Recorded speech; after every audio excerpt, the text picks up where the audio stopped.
Okay. So that should be it. There we go.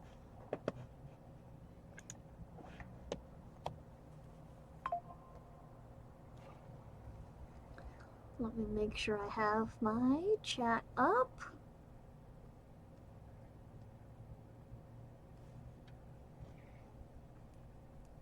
Alright, the robots are here. Excellent.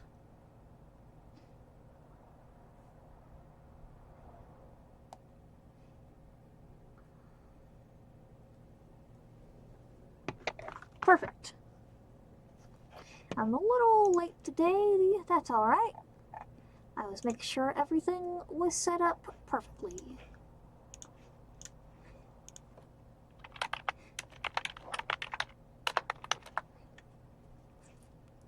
So, today I was thinking about just reading some different stories off of Reddit.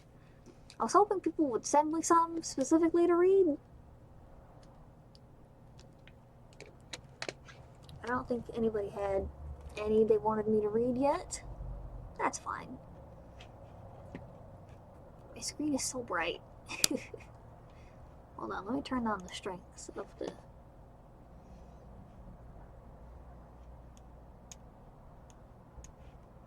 There, hopefully now it won't be so blown out.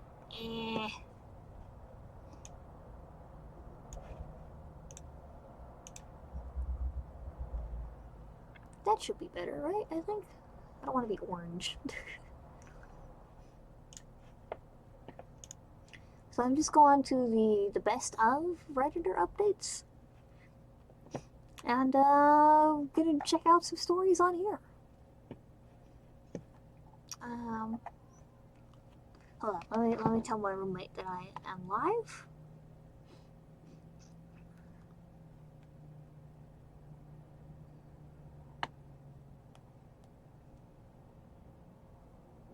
There we go. I let him know that I'm live.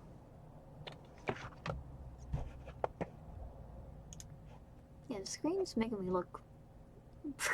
The screen is so bright.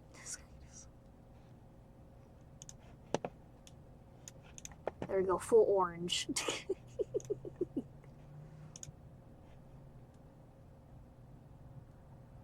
Yeah, that's better. Looks okay on stream at least. Perfect.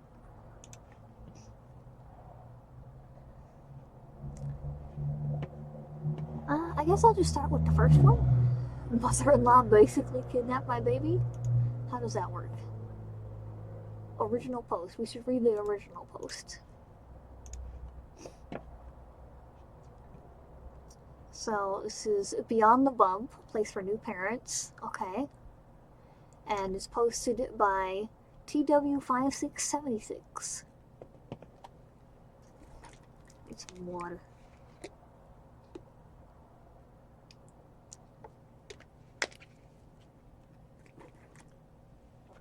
I made a throwaway for this because my husband knows my username and I don't feel like being surrounded by any more drama right now. Always a good start when it's a throwaway. A little backstory, my husband is an only child. His mom has always been very involved. We got along somewhat, but she always sort of crossed over some lines. She has a key to our house for emergency purposes only because she lives 4 blocks away. Yeah, it's generally a good idea to have somebody with an emergency key, somebody that can be trusted, at least. I had our daughter 4 weeks ago. She has been over at least 3 days every week since I've had her. She's always telling me what I am doing wrong and how she'd do things differently. The baby is up every 2 hours at night, and she insists she'd sleep through the night if she could stay at grandma's. No, babies just don't sleep through the night. They don't do that. I told her I'm not comfortable sending a breastfed baby away every night. Sending a breastfed baby away overnight at 4 weeks. This last week, she kept pushing the issue no matter how many times I said no. Last night, we put the baby in our crib. We stopped room sharing because the baby was so loud, I could get no sleep whatsoever, so my husband has been getting her when it's time for her to feed. Husband fell asleep early and I dozed off. I woke up 4 hours later and started to panic because she hasn't made any noise. Uh-oh. I was sure she had died of SIDS. Ugh. I went into her room and she was gone. I froze and started screaming her name around the house like she would somehow pop out like it was all a joke. My husband woke up in a panic and just screamed, "What's going on?" over and over. I ran to my phone to call 911, saw a picture message from my mother-in-law of my sleeping baby in her arms with the caption, "Sleep over at Gam Gam's." Absolutely not. That's not sort of kidnapping, that is kidnapping. I was immediately enraged. I screamed so hard I almost vomited. I called her and saw red. I told her I was coming to get the baby and she would never see her again and to never contact our family again. My husband decided it was best if he went to get her. When he came back, he said his mother decides to let herself in and give us a break. That she was sure we'd hear the text and she thought we'd be thanking her for a night's sleep. No, you communicate that ahead of time. You don't just be like, "Oh, they'll appreciate this," steals your baby. Like, what? I do not give a fuck. I hate her. I cannot forgive her for this. My husband thinks I need to calm down. Husband should go join Gam Gam for a while. Maybe forever. That we just need to get our key back. His lack of urgency about this situation makes me want to divorce him. We have never had any issues before this, but this feels like a deal breaker to me. I already had postpartum something PPA, and now it's through the roof. I don't feel safe in my own home with my family. I hate my mother-in-law. I hate my husband. When I think about what happened, I sob uncontrollably. I can't sleep now that I know I can't protect my baby when I sleep. I can't believe I did not wake up. I feel like the biggest piece of shit mother. If any danger really came, I would have let my daughter down. Oh, man. Am I overreacting for wanting a divorce? Or for never wanting to see my mother-in-law again? My husband and Mill think it's my hormones and I overreacted. No. This always happens in these types of stories. They're like, it's your pregnancy hormones. Like, bitch. No. I just needed to talk about it with non-involved parties. I have no friends or family for hundreds of miles. Oh, and she also fed her formula while she had her, but that's the least of my worries. It still infuriates me because breastfeeding has been really hard for us. Alright, here's the update. I just wanted to give everyone a quick update. I didn't respond, but I've read every comment, and the support I got has meant so much to me. I bawled reading them because I finally felt like someone was on my side. I called my mom late last night and I got a hotel. I refused to tell my husband where I was going, but told him the baby and I would be safe. My mom is disgusted about what I've been through. She's getting on a plane today to come help me. Excellent. This entire experience has pushed me to the point that I need therapy, so today my first order of business is getting a therapist set up ASAP. I decided to go alone for a while, and when I'm ready, go with my husband to see if there is a chance to move past this. I mean, hopefully he can straighten up and be like, "Hey, that was messed up. Shouldn't have stolen my baby in the middle of the night, mother." Right now, I still don't want to, but I also agree on a place to make life-changing decisions. Either way, I can never move back into that house. I don't know what my plan is past these next few days yet. I'm just going to take it day by day for now. As for my mother-in-law, I'm going to go to the police today to find out how to get a restraining order. Her and my husband keep saying, but she was safe. She was never in danger. I disagree. Mill is clearly not mentally capable to care for a child. Who knows what else she would do because she feels she knows best. Exactly. That's insane. Alright, and then this is the update right here. I made a throwaway for this because I know my husband knows my username, blah, blah, blah, blah.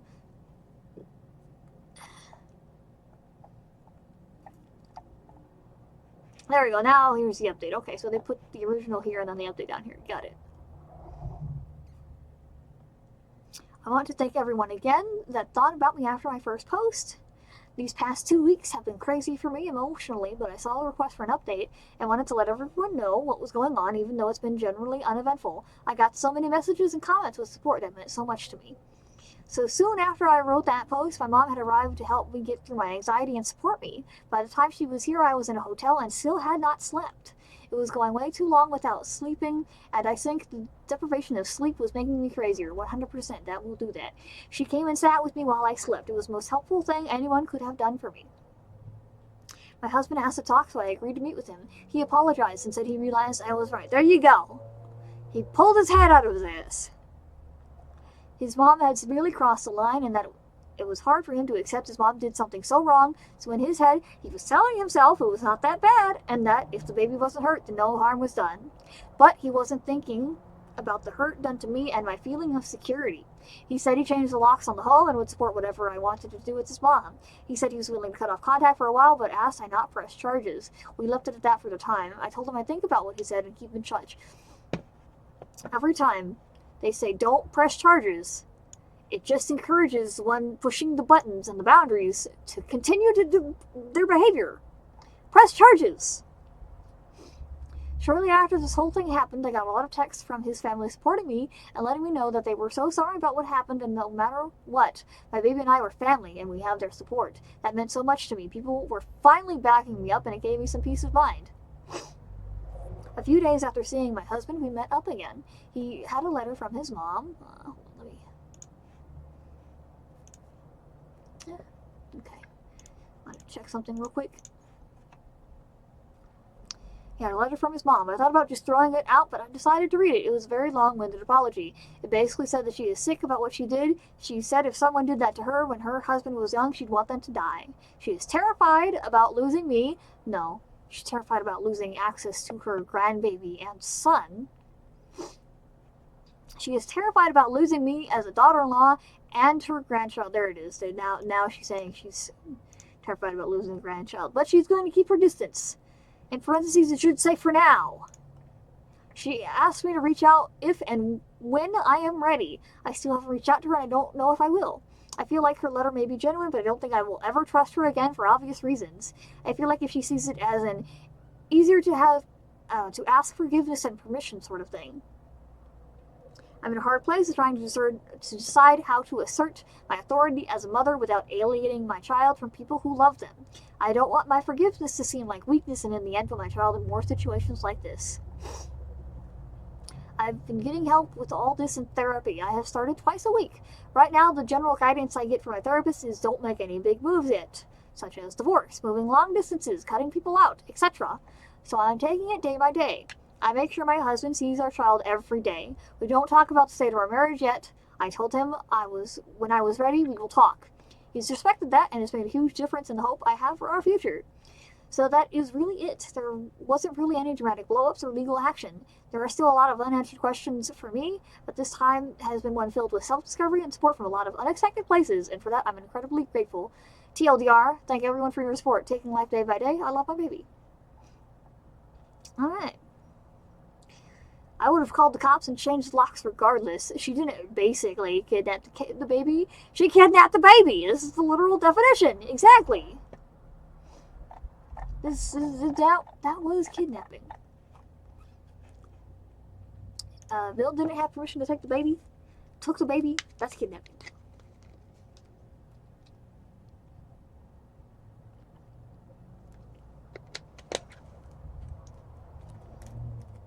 People are wild.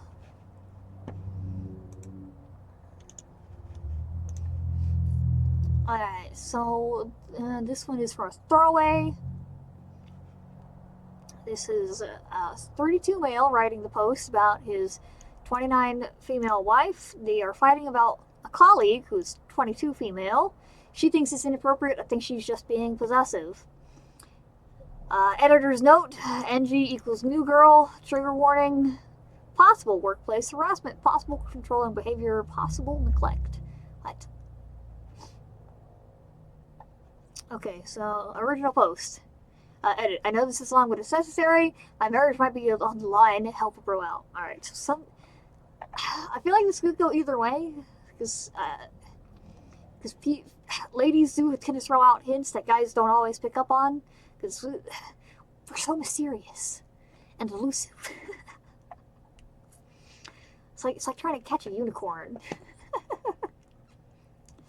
Guys just they don't want to catch unicorns. They just want to know, hey, you want to go out with me? That's what guys want to hear. I started a new job about a year ago. It's a management position and requires a lot of recruiting. I've been doing pretty good building a team.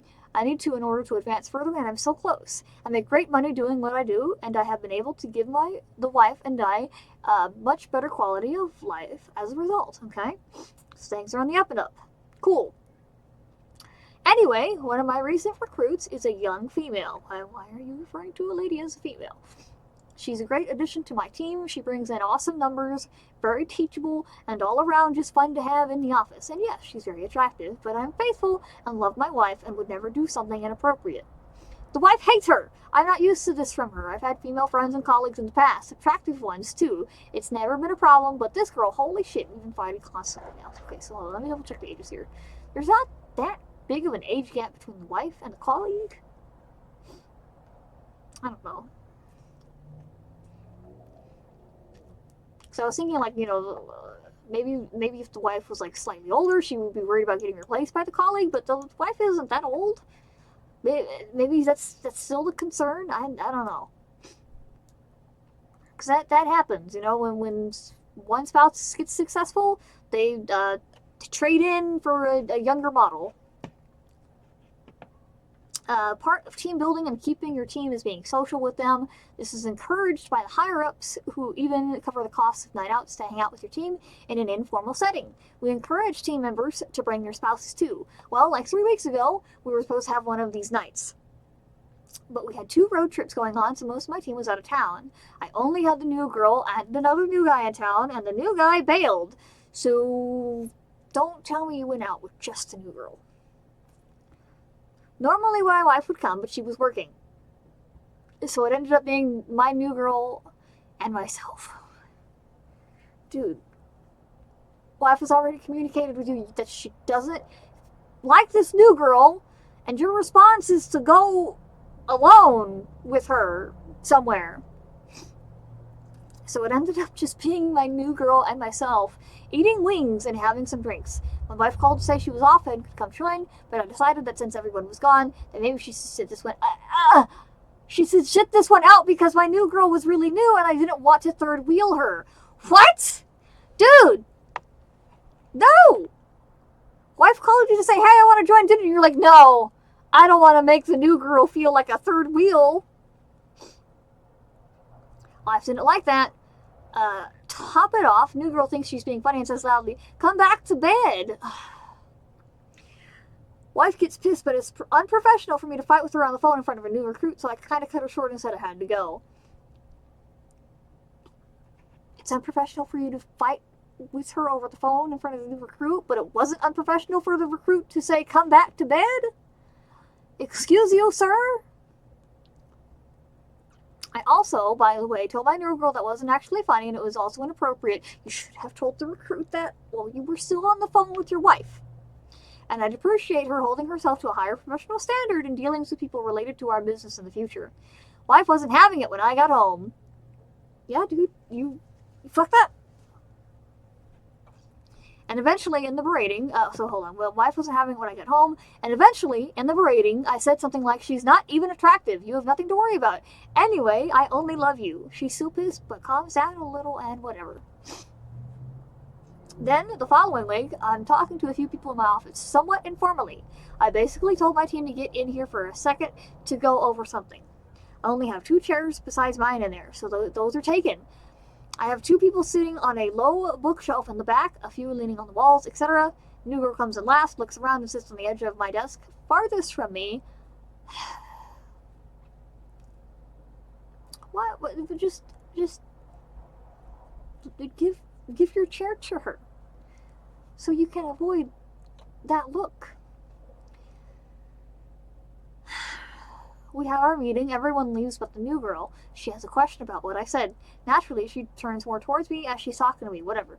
Well, that's the moment my wife walks in with my phone charger and a Starbucks for me. So now all she sees is the new girl sitting on my desk, leaning in towards me, talking to me. I have never seen my wife act like this, but it is so embarrassing. She put the stuff down on the nearest surface and just walked out. Well, I'm not going to chase her, that'll look bad. So I finished talking to the new girl to try to call my wife, who doesn't answer. What? Dude. You allowed this new trainee to get into the classic DTF position and didn't tell her to move or get up or get off your desk or offer your chair to her. So I get home later and she's in the shower crying. And you still don't get it. Okay. I go in the bathroom and pull back the curtain, and she's literally sitting in the tub, knees to her chest, crying in the shower. Why? This is ridiculous. So I get pissed off and leave. This dude has dropped so many balls. What the hell? I call a few work bros and meet at the bar. Well, fucking luck of all luck, a new girl shows up with them because two of the guys I called were with her already, and she's dressed to the nines. Just leave. Just don't be in the same room with her at this point, okay? She takes a big group selfie and posts it on Facebook. Well, guess what? Yep, wife saw in comments. Nice to see you having so much fun. / sarcasm. To which your girl responds, he's in good hands. And I know that sounds like innuendo, but she swears it's not. I talked to New Girl and she really said it was an assurance like, don't worry, he's in good hands, and don't even think about the fact it could be misconstrued. Anyways, I get home, more crying from the wife. She says I'm being willfully ignorant and that it's obvious this girl likes me and is stirring trouble, that I'm refusing to see it, or that I must really think she, my wife, is stupid. She asked me if she could look at my phone, like, are you killing me? I obviously said no. Then she cried more, that I obviously had something to hide, especially because I lied about NG being attractive. Now for the last 2 days, I've gotten complete silent treatment. What the fuck? I haven't done anything wrong. NG's a good employee. I can't fire her or something for a wife. What the fuck does she want me to do?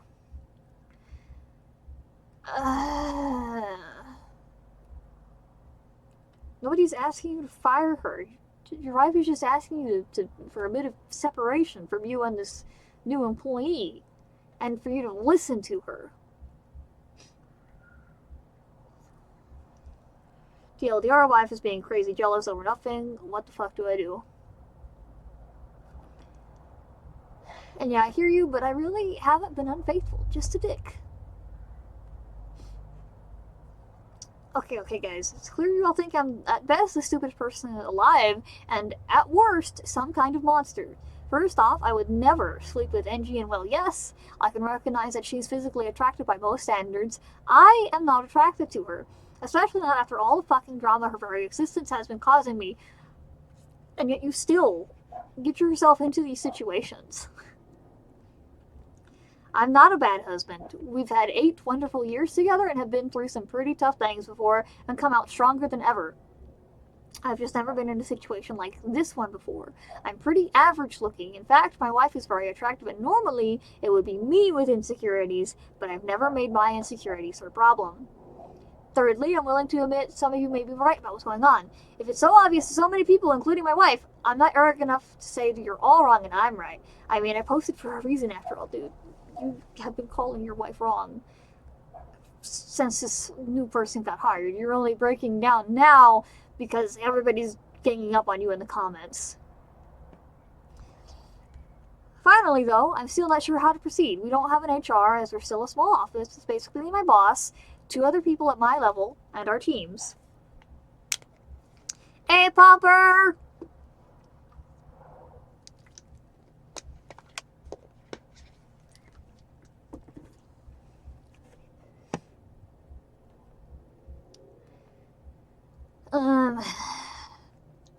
Salespeople. Okay, the way you guys are talking, I'm a little frightened that this get turned on me if Nero wants to be vindictive or something. I haven't done anything inappropriate, but I'm higher up and male, and given how I've apparently fucked this up, how would my wife react if New Girl tried to allege anything against me for letting her go or something?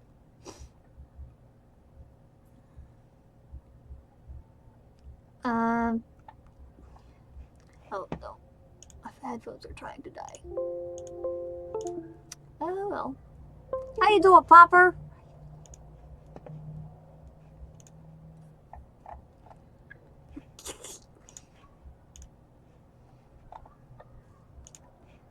Do you have the story that you want me to read?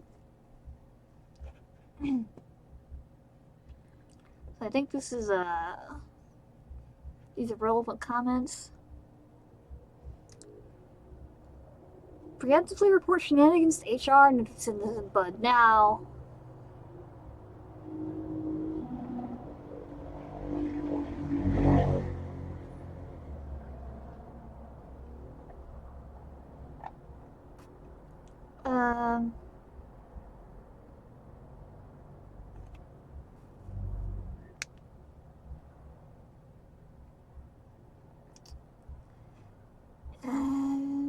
So this comment right here, you realize you're still being me, right? Your wife was sobbing on hands and knees in the shower. There was a damn good chance you would have lost her already. If it were me, I'd have a bag packed before you got home from work today and make sure to turn all the lights on my way out. To turn out all the lights on my way out. You have to apologize. You have to crawl, because at this point, you don't deserve anything that looks like forgiveness. I'm so sorry I was a colossal moron, and I don't know what I can do to make it up to you, is where you start. If there you have to listen to the answer, and the answer is go away, you're going to have to accept that too. Go away? Seriously, I've never fucked this girl. I've never even flirted with her. The crying in the shower thing, yeah, that was stupid. Out of all of it, I feel the most bad about that, because I did have control over that. No one was watching. There are no excuses. But our relationship to fall apart after 8 years of over a sequence of events that have only been about 3 to 4 weeks, that's a bit extreme, don't you think? No. Once you break trust, it's very easy for the relationship to fall apart. I need to know what to do next so I don't keep messing up on both fronts. Begging for forgiveness is a good start. I just wish I understood this more. I hear what all if you are saying, and I can understand how it looks, but I just wish I really understood how all this happened. Okay, update 2A, September 29th, 2014. Well, I've been talking to my wife on and off all day since I posted. I've been echoing some of your sentiments and apologizing, trying to be empathetic, but she really isn't too interested in anything I have to say, although is actually speaking to me nonetheless, so I guess that's something. I have new girl on assignment that requires her to be mostly out of the office and in the field next couple of days under supervision of someone else. So we shouldn't really have contact for now while this is getting sorted. Going home now. I'd say wish me luck, but I doubt you will. Dude, you had so many opportunities to make this not escalate, and you escalated it at every turn. Went about as well as could be expected. I explained that I didn't really get the whole situation, but that I do now. I showed her this thread. I apologized and told her I was willing to do whatever I could to make this right. I reassured her over and over and over again that I didn't cheat on her. I'm not sure she believes me about cheating or sincerely understanding that I've done wrong, but in any case, she's incredibly hurt. After much discussion and tears and begging from me, this is what she wants from me. Space. She wants me to move out for a while. She doesn't have a set time for when I can come back. Counseling for both of us as a couple and separately. She says this incident isn't the first time that I've been unable to see things from her point of view and have hurt her as a result. And not only that, but she feels she needs help trusting me again. Like many of you, she thinks, putting it mildly, that new girl needs to go away. Far, far away. And she wants me to tell new girl why and wants to be able to listen in somehow. I don't know how I'm supposed to do that. I feel like it does cross some sort of line professionally, whether I'm willing or not. Yeah, I don't think you're gonna be... I don't think she should be able to listen in on new girl being, I don't know, let go or transferred or whatever. Because that should just... I don't know. Finally, she said she doesn't know what's going to happen with us even if I do all these things. She cried a lot, which isn't surprising. I feel awful and scared and really fucking stupid. I love my wife. I haven't done a good job of showing it lately. I realize that now. But I really don't want to lose her. I'll be speaking with my boss tomorrow about how best to deal with this as far as letting her go or transferring her or something. Wife wants her fired, period. I'll see what I can do. I'm in a motel right now. I spoke to my father and he pretty much told me I'm an idiot and to do whatever it takes to fix this. My parents are very fond of my wife. Thanks again, guys. I didn't know how bad it was. God only knows how much worse this would have gotten. Dude. Dude broke his marriage in a couple weeks.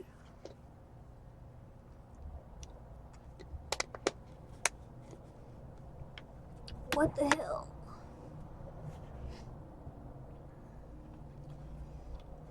I'm aware she should be fired. If you've read all my posts in this thread, I figured this out. I spoke with my boss today. After first making sure I truly hadn't done something inappropriate with her, he has agreed she needs to go. You have to understand the culture of our small office is very informal.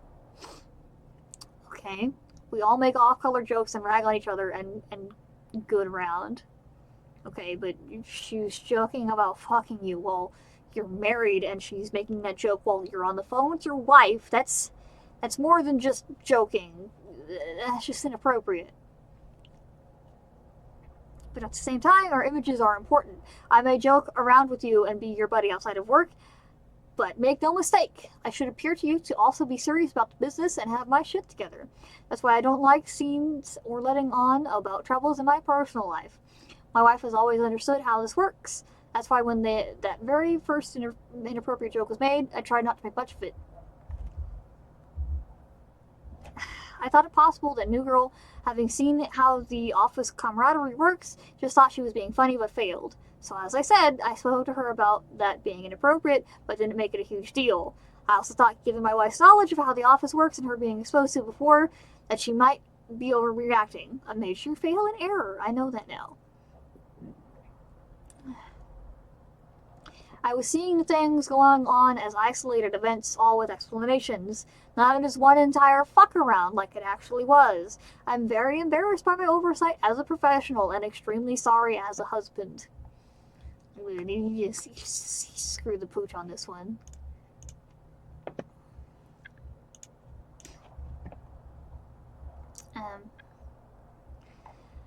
The part about letting her go that is tough is that she is a good employee in the sense that she hits and exceeds all her sales targets and is very well liked and considered a hard worker.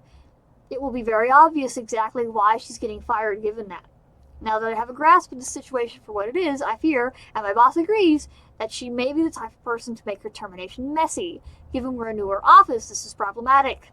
My boss believes we were being baited from the start, and that she not only knew what she was doing, but that it probably had little to do with me, and more to do with trying to set her up for something or create some sort of sordid leverage.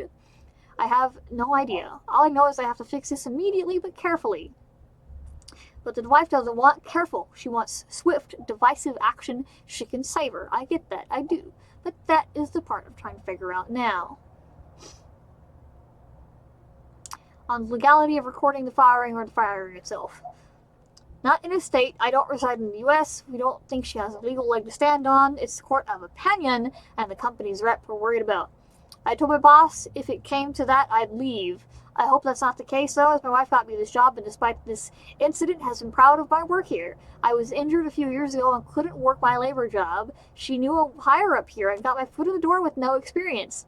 I'd hate to leave as a disgrace with nothing else on my resume for this field of work. It would be very hard to continue leading the lifestyle we do. Wow. So this, dude, your wife got you the job, and you still refuse to listen to her. When she comes into the office after being in the field today, that's when they're going to fire her. The boss will be present. We decided to just get it over quickly like ripping off a band-aid. Deal with fallout if there is any as it comes. She will be told why, and I'm going to record it on my phone for my wife, but I'll have to make sure I delete it right after. I'm going by her place tonight to grab a few more things, so I'll show her then. For those who may be curious, my boss was pretty exasperated with me and told me very firmly not to let anything happen like this happen again, because if I can't control my team members, I shouldn't be in my position. He admitted our personal friendship saved me here and that I get just one, and this was it. Yep. Guy got really close to losing his job over this. Oh, goodness. Late reply, I know, but it was a day. NG took her firing? Okay. She did heavily deny that her intention was not to be inappropriate. She also expressed some upset that it was unfair, since other people in the office make jokes too. My boss spoke up at that point to say others don't make jokes like that, and that I had already warned her once about being inappropriate in that particular regard. Again, she denied that her comment about me being in good hands was anything other than an innocent mistake. Again, my boss stepped in and said that as a new employee, she was still under probation, and therefore, he could dismiss her without explanation if he wanted, and that he just did not feel she was a good fit. He threw the ball back to me, so to speak, asked if I agreed, and I said yes, we were in agreement. She just sort of shrugged and said, "Oh, I don't know what to say then. Goodbye, I guess." And then she collected her things and left. She threw a pot shot at me that, in my dreams, she'd be interested in me. Okay, I was kind of like on the fence if New Girl was actually trying to stir some shit up. But, and yeah, she was definitely trying to stir some shit up. My wife listened to the recording. I don't think it was what she wanted. She seemed disappointed. I think she wanted me to tell New Girl off good. And maybe I should have. But my boss was involved and we were trying to get rid of New Girl without rocking the business. Wife was happy, though, that New Girl was gone. Is gone.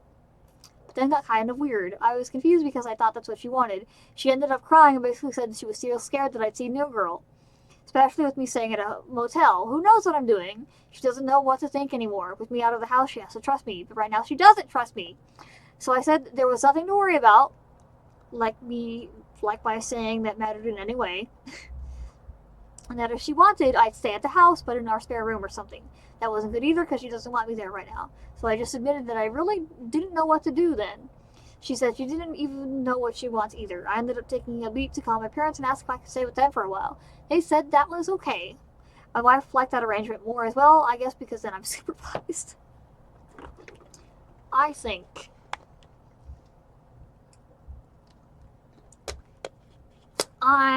this guy's done for.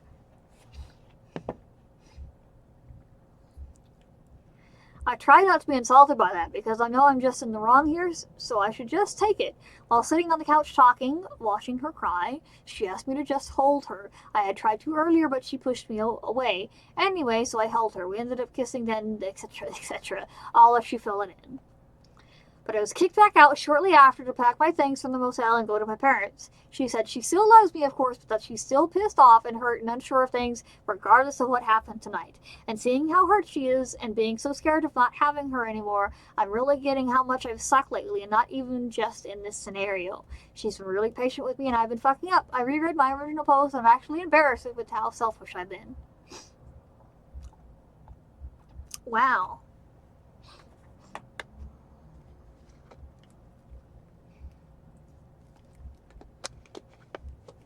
So let me paraphrase this quote right here. This comment's quoting the section where he was out with the New Girl and wife was like, "Hey, let me come," and the dude said no, and New Girl said, "Come back to bed." And the comment says, "Let me say, with utmost feeling, oof."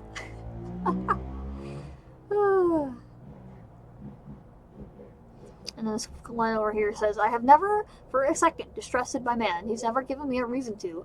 If he was at a bar with a woman I didn't know, it wouldn't bother me, unless he tells me not to come, and I hear her say, 'Come back to bed,' and he hangs up immediately after. If I hear that and he reacts that way, not only am I joining them at the bar, I'm coming in ready to fight them both." Exactly. Exactly. It's just crazy. This guy's crazy.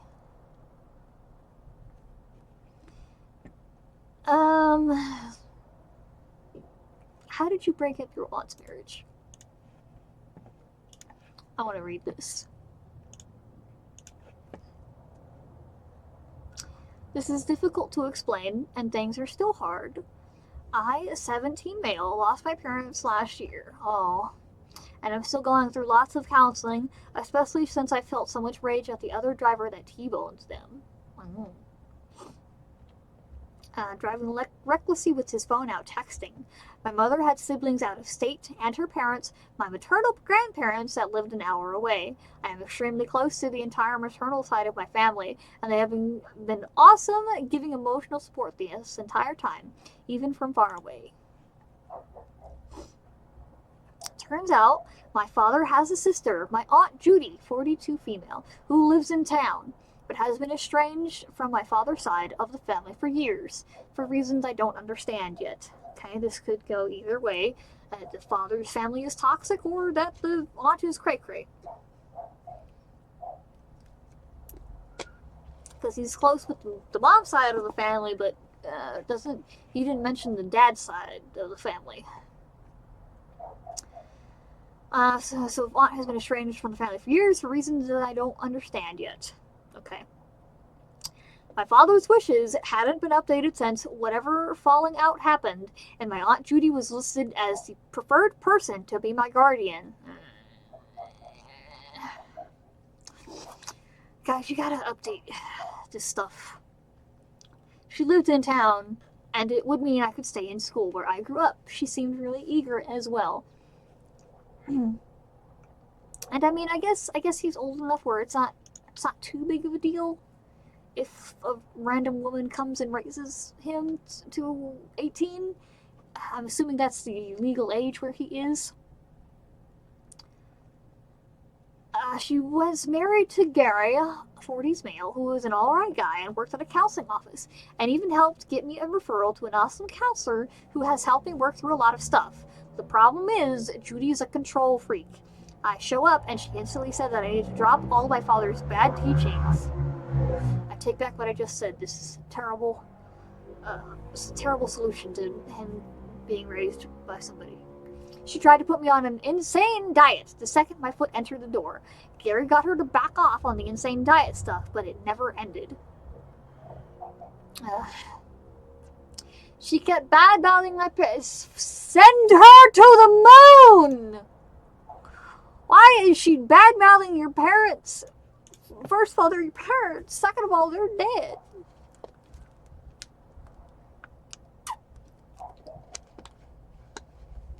So yeah, she's estranged because she's an absolute fucking loon. Okay, so she's bad-mouthing my parents about how my dad, her brother, raised me wrong. It was actually close to torture, and Gary did his best to make her back off, but whenever he was gone, she would go right back to try and parent me again. I mean, at the age of 17, there's not a lot you can do to change someone's behavior. Just let them be their own person. Stop talking bad about their parents. The final straw for me was when we went to my parents. We go weekly to clean stuff up, keep the house maintained. I guess now my house, and Aunt Judy made comments that she would like to destroy some of my dad's things. I instantly saw red and told her she has no right. She tried to lord over that as my only parent, she had every right to make me not turn out like her brother. What the fuck is wrong with this aunt? I called my grandparents, and bless them, they put the fear of God into her. She backed off, and I have been living at my family home again with my grandmother ever since, with my grandfather stopping in every weekend. I've kept in contact with Gary, who has been awesome the whole time, but Aunt Judy has made no attempt to talk to me again. Fantastic! Excellent!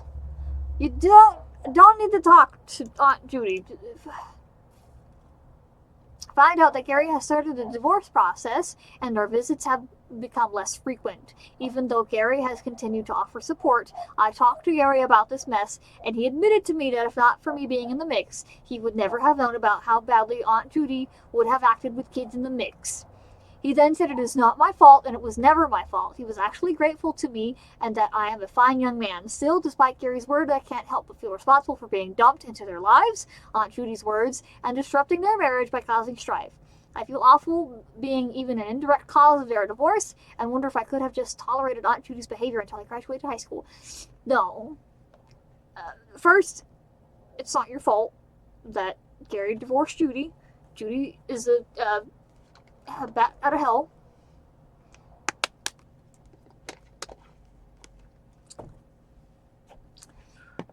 She doesn't need to talk badly about your parents, first of all, and she doesn't need to try and change you. You're already 17. There is very little anybody can do to change your behavior at that age. That can be a good thing or a bad thing, but it sounds like with you that's a good thing. Seems like you turned out alright. So I don't know why Aunt Judy is acting like that. And second of all, Gary is happy that you were there. You are the reason that he was able to find out Aunt Judy was not good with kids. And so you saved him. You saved Gary from a tactical nuke of a woman. Not the asshole. She was estranged for a reason. She made that abundantly clear to you and Gary. I'm sorry for your loss. I'm glad you're in therapy. Yes. She was estranged for a reason. Exactly. Hey, buyer! How you doing? Please tell me about the dress. It's a style called Lolita. And I like it. I think it's really pretty. Hold on. Let me scoot back a little so you can see it more.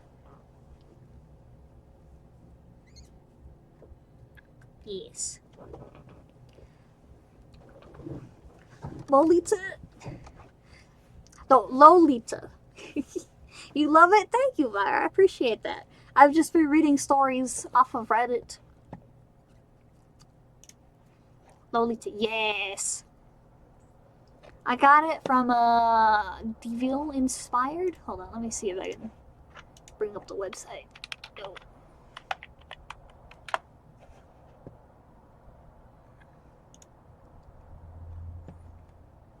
Yeah, see? It's a website like this. It's full of dresses like this. I've always been a fan of fluffy sleeves and puffy shoulders. Yes. And this is the, they got any guy stuff? I'm sure they do. They just emailed me about some sort of, like, gender-neutral Prince outfit or something. I was like, what? Punk fashion? I mean, it's a very specialized website, so I'm sure they have stuff for guys, but I think it's going to be primarily Lolita. Let's see, let's look at the punk fashion. Yeah.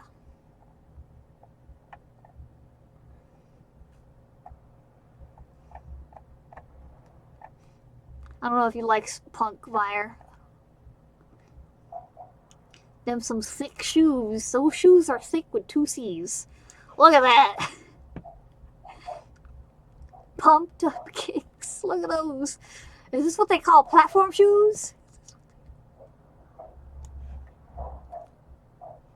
But, yeah, I like looking at the dresses on here. Some of them get pretty pricey.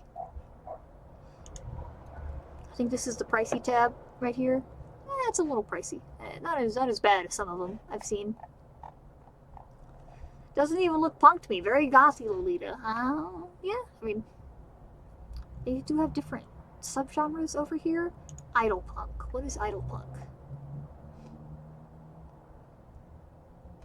Gothy Lolita, yeah. I think so. Yeah, more gothy than punk, I would say. They have a bunch of ribbons too. It's a microphone. It's a microphone ribbon. Excellent. That's it. I'm gonna start dressing up again. I love vests. Do it, Vire. Do it. Surely they have vests in here somewhere. Valentine's Day. Oh, I don't see any vests. Wait, jackets? There they are. Vests. Goth doll style, like that Japanese band. Baby metal. Perfect. There you go, look, they do have vests. Very cute. Oh, that one's so fuzzy. With a little snowman. This one has the red panda. That Hufflepuff vest there. Hufflepuff. I'd wear that if I was a girl. Don't let society restrict you, Vire. Wear what you want.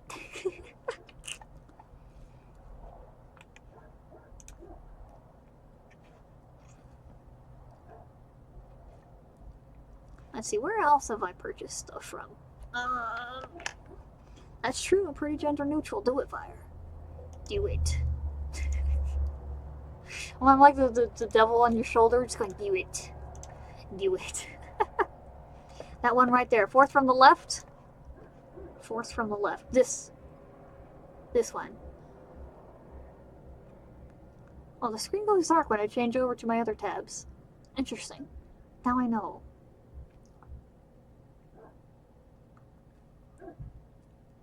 Beige snowflake pattern v-neck vest Harry Potter. Yes. Yeah, that one. Yeah, this one's nice. Just, keep in mind, this does come from the East. People from the East are generally smaller in stature than people from the West. I'm not calling Americans fat, even though we are. I'm saying that Americans are bigger. So even though I'm like a small or a medium over here, on sites like this, I will order a large or extra large. It's all good? Yeah. You're thin and small? There you go. Perfect.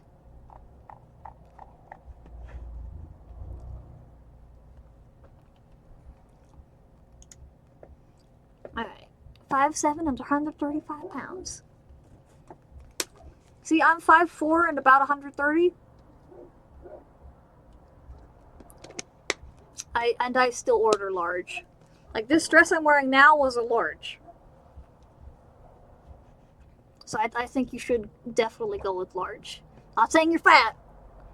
I'm just saying that they are scaled down compared to American sizes.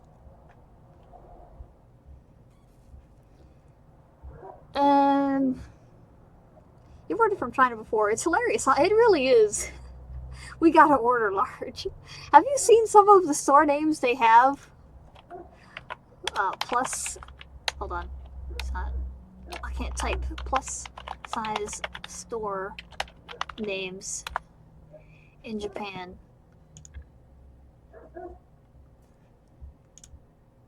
But we can't see the pictures? What? Look what they've taken from us.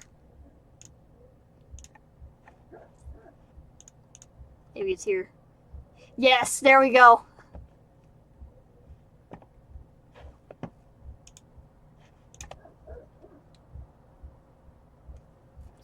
With such names as fat girls, fat boys, love calories, fatty fat girl.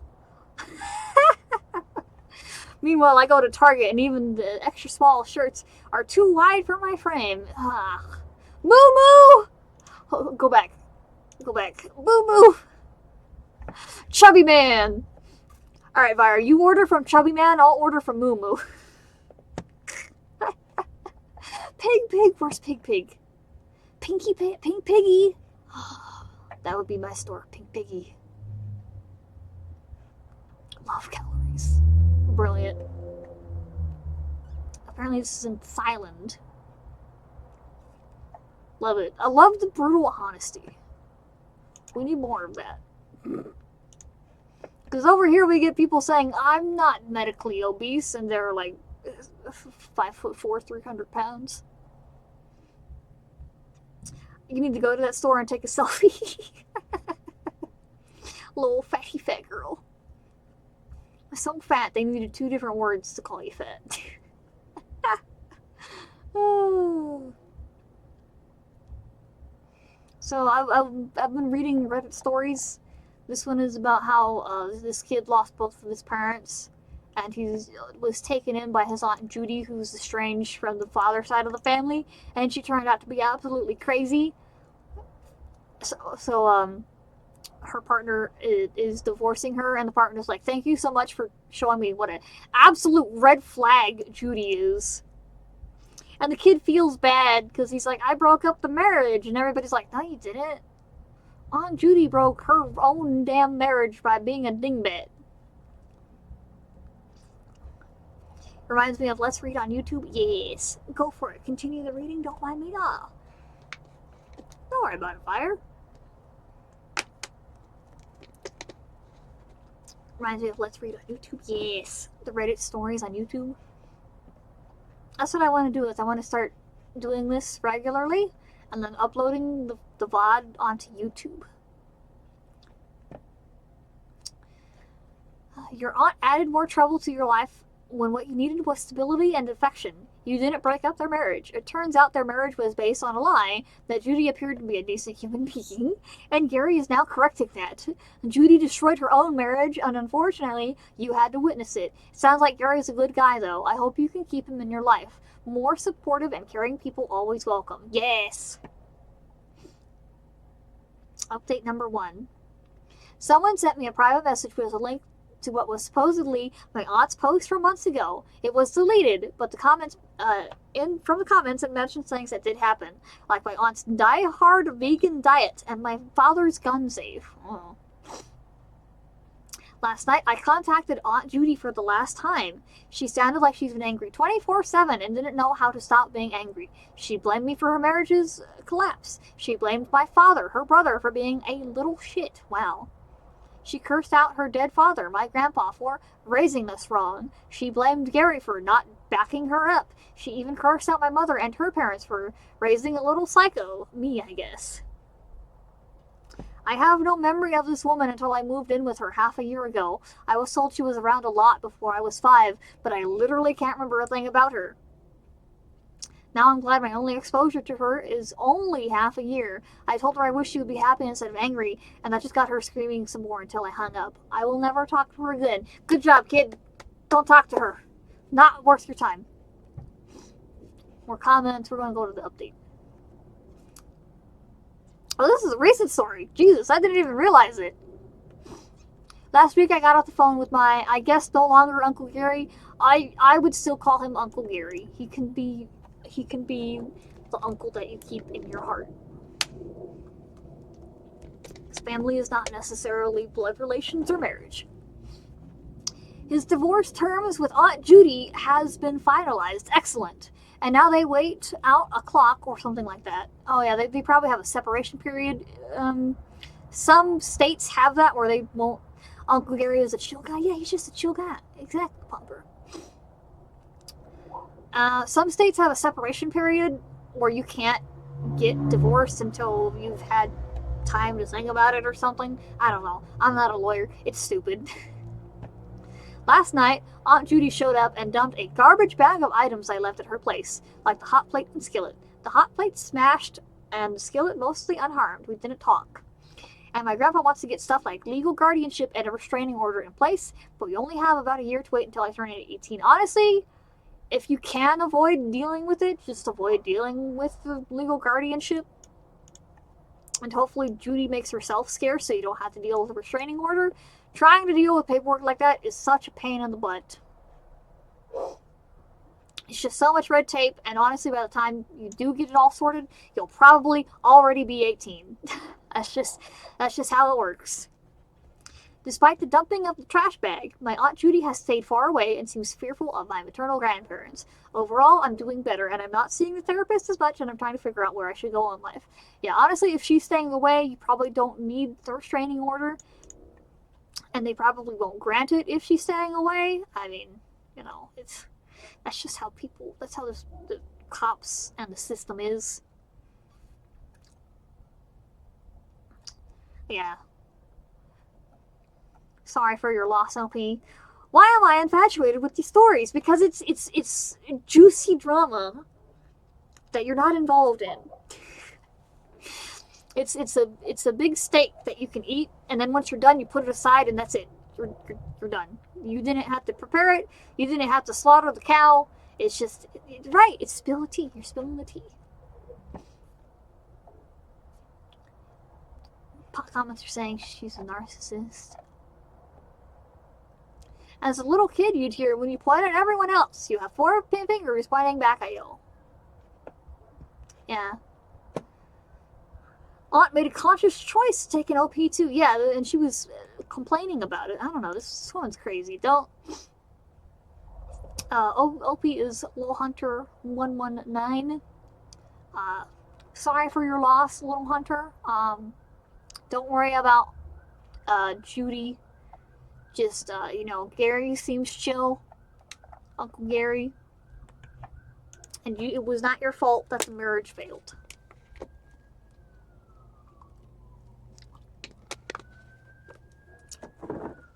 Alright. I'm gonna do one more tea spillage story. Am I the asshole for not wanting to sign something for my wife's employer without speaking to a lawyer? Why do you have to sign something from your wife's employer? What? OP is no regular 5398. Sorry if this is long. I usually don't post on Reddit, but a friend suggested I do for advice. For a few years, my wife has been working hard to make a go of being a VTuber Suddenly, it all makes sense. There are a lot of very bad companies infecting the VTuber scene, and that sounds extremely shady, especially with that context right there. They'll promise stuff like making you famous and all that, blah, blah, blah. That's right. Read this. Hey, Cam. How you doing?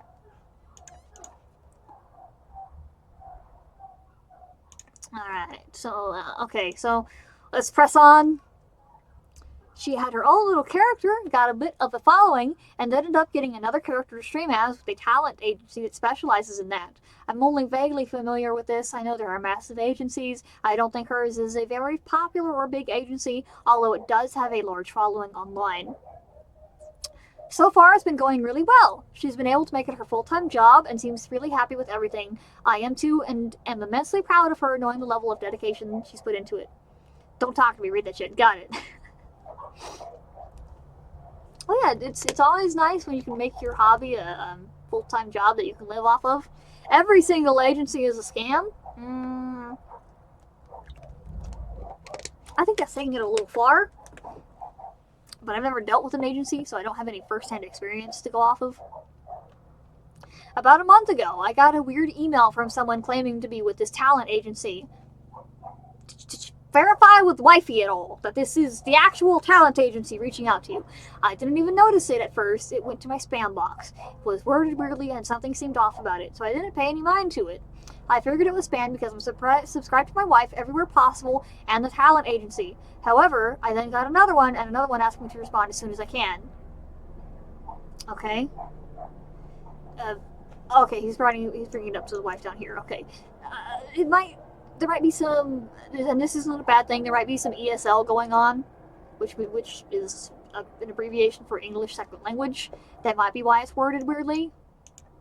But why this agency would do that instead of hiring a lawyer that can word it legally, I don't know. The TLDR of the email is that they want me to sign a legal agreement that says, A, I won't represent myself as wife's VTuber character or wife's actual legal name, romantic partner at any online or in-person event capacity. This is what they do with K-pop. Is this agency from Korea? What the hell's going on? In the event we were to split up, I would be forbidden from revealing any information regarding a breakup or divorce to protect her anonymity and identity. What, they think he's going to go full scorched earth and expose her online if they get divorced? I read through the legal agreement, and it appears to have been done up by an actual lawyer and everything. It was, frankly, dumbfounded. I can already see where this is going, Lamal. As I mentioned, it's only vaguely familiar with the world of VTubers and anime streamers, so I understand how the majority of VTubers keep their identities hidden, and that there's an element of purity in this sort of idol stuff that would cause fans to be disillusioned, which honestly seems so stupid. I agree with him. Maybe it's a culture thing, I don't get it. That said, I know some comments on streams/videos have connected her new character to her old one. She never hid her identity on her old one, but never went out of her way to show it. What I'm trying to say, if someone did a handful of Google searches, finding who my wife is, or at least looks like, isn't exactly an impossibility. When I got home from work, I brought it up to my wife. I could tell she knew it was coming and was being avoided of talking about it. I asked if she had some concern that I was going to go online and just dox her, but she said it was just how this industry works, and I believe that. I remembered a time a couple weeks ago I posted a few photos of us on Twitter, where I have less than 100 followers, and she seemed kind of panicky, asking me to take them down because she didn't like how she looked, or how she kept loudly mentioning or randomly interjecting about reading how locking accounts or making them super private was really good for security. Lord have mercy. She had locked/deleted some of her personal accounts at this time too. Long story short, she just told me to sign it, and that it was more of a formality to make her employment smoother. The thing is, this is a legal agreement. It's been drafted up by, as far as I can tell, a legitimate law office that represents this talent agency. There are other clauses in this agreement that I won't get into, but are frankly as ridiculous as the two I mentioned. I admitted I would be happy to help her if it would make things easier, but I wanted to speak to a lawyer first before signing anything just to be safe. Yes! Get a lawyer involved. We argued about it a bit, and I think she saw where I was coming from when I asked why I was the only one who had to sign anything. What about friends, family, past employers, teachers, ex-boyfriends, etc.? She kind of huffed about it, but said I could see a lawyer, but to book it fast, because she didn't want it to be some big delay. What? What, are they telling you can't stream until this is signed? Why is it an issue now? And not when you first signed on with them. She was quite cold with me for the next few days. For example, I faked sick to stay home one day to make us dinner because her streaming time overlaps with when I'm home, so we hadn't had many meals together since she started. I don't care if it's my wife, my mom, or Jesus Christ himself. I'm consulting a lawyer. Exactly. I faked sick to stay home one day to make us dinner because her streaming time overlaps with when I'm home, so we haven't had many meals together since she started. I told her it was ready and she just asked me to put it in the fridge because she had to prep for a collaboration stream. She's also sent me a couple texts as she's streaming, reminding me to be quiet or suggesting I go hang out with friends or something until she's done. I got a little fed up with the treatment and finally asked if she was being pissy with me because I didn't sign it, and she said, "What do you think?" Yes, obviously. Oh my god. I asked her what she would do if my job legally demanded she put down in writing what her job is asking of me. She said, "I would sign it. I wouldn't stand in the way of your dreams." She'd do that without consulting a lawyer? I don't think so. I asked if she genuinely thought I was standing in the way of her dreams. That really hurt to hear, considering the amount of love and time I've given her towards this. The encouragement, the hours I spent reassuring her she's talented and does a good job, and frankly the thousands upon thousands of dollars I've helped her for equipment, commissioning artists, etc. She rolled her eyes and huffed, so I asked again, and she shouted, "If you don't sign it, then yes, because you're already being rude with me and passing me over for certain opportunities, and I know it's because you haven't signed it yet."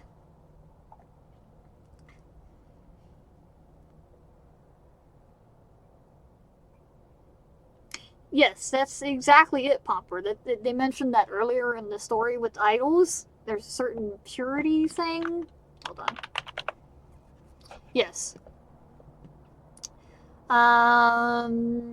Majority of YouTubers keep their identities hidden, and that there's an element of purity with sort of idol stuff that would cause idols cause fans to be disillusioned. So basically, they're keeping it. They just don't talk about relationships, and they keep it, out of their life, so that way people can project onto the idol and be like, "Oh, I could totally go out with them," because they don't ever talk about a relationship that they have.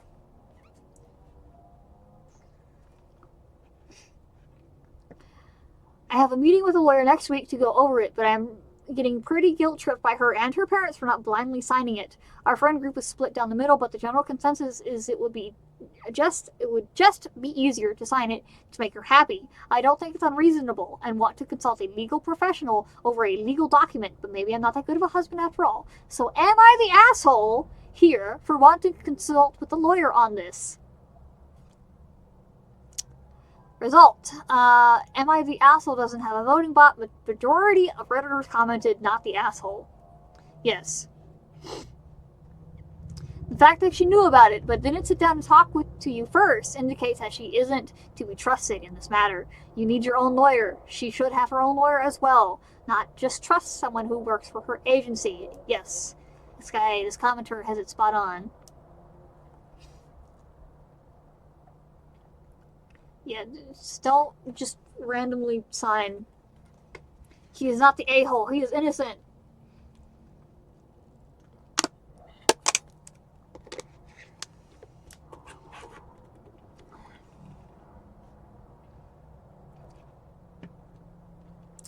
Alright, so here's the update as of January 11th.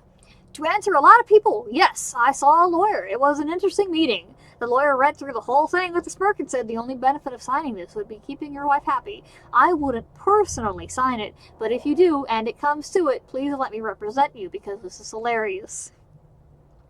She said there's no way it would hold up in a court, especially because if the law firm who represents them decides to sue me for breaching it, they'll have to reveal my wife's identity in court documents that will most likely be public anyway. Brilliant.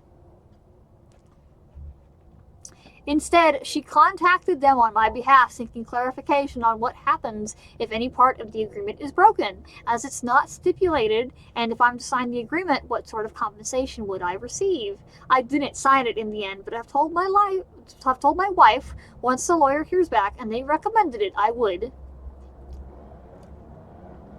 As of writing this post, they haven't responded, and frankly, it hasn't seemingly affected my wife's VTubing career.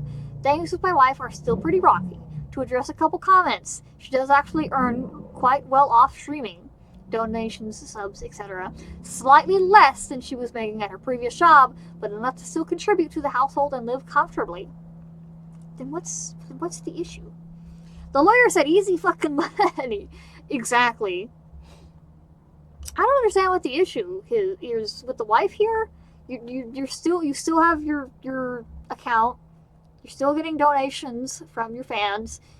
You're making enough that you can live off of it. Not a lot of people can say that. I can't even say that, and I've been doing this for years. I don't get it.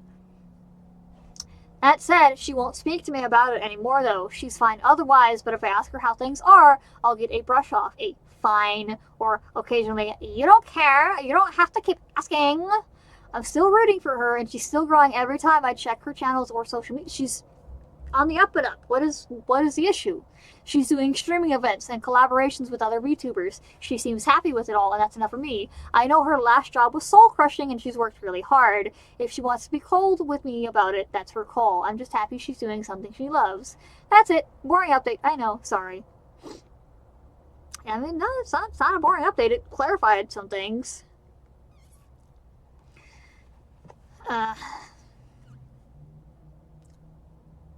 If they went public that they were together, her money would drop by like half, which is like think, but like I get both sides, but not fuck that. I would rather make less money and not have to hide that I love my wife. I mean, but there wasn't a risk of the husband doxing her. You know, because he did mention that he posted a picture of them as a couple on his Twitter, and that he has very few followers on Twitter, and that people can find out who the wife is with just a couple of Google clicks, but he's not intentionally doxing her. He's not going into her chat and saying, look at this link, this is the VTuber and me, we're husband and wife, we're together. He's not doing that. It's seemingly out of nowhere that this agency is like, oh, you gotta sign this agreement, and it's like, I don't know if that was because of the Twitter post. Like, I doubt the agency saw a Twitter post and was like, we gotta shut that shit down. Like, what are the comments saying here?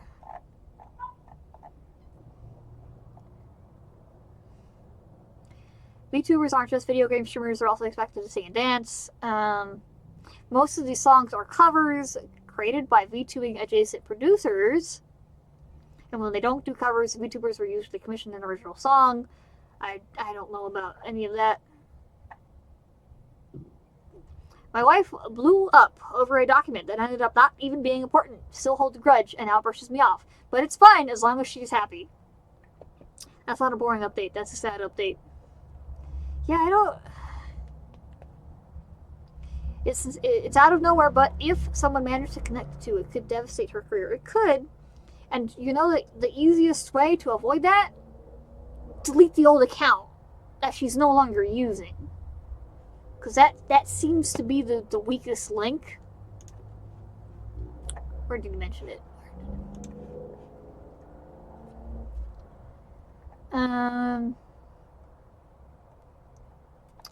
I don't know where it got mentioned. You don't think it was two accounts, you think it was an update to the VTuber? I don't know, sometimes these agencies have you create a whole new account.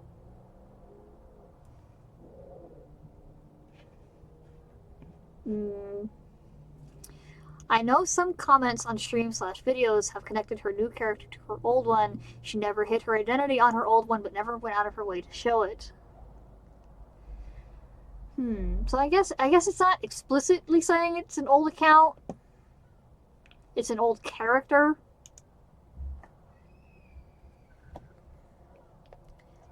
I don't think she restarted for this. If I heard a creator that I watched does something like that, I would look at them differently. Maybe, but I doubt it since she said she was already growing good on the old one. Yeah, I'm not sure. But I think like the easiest thing to do would just be to delete the old stuff, so that way it's harder for people to find out who she is. Just be upfront and a normal fucking person. Right. I don't know why she was being so elusive or evasive about telling him about this legal document that the agency was looking for him to sign. Like, when it first came in, he didn't even know it was actually from the agency. That's how little she's telling him. Even if she deleted the account, there's still the Wayback Machine. The Wayback Machine doesn't always work. The easiest thing to do would be not falling for the scam of an agency. They are scams. You can literally do all of that VTuber shit for free on your own. Yeah, you can. But people do it because they want the help in getting bigger quickly. They don't want to grind for years and years and years to maybe get some mediocre crumb of success.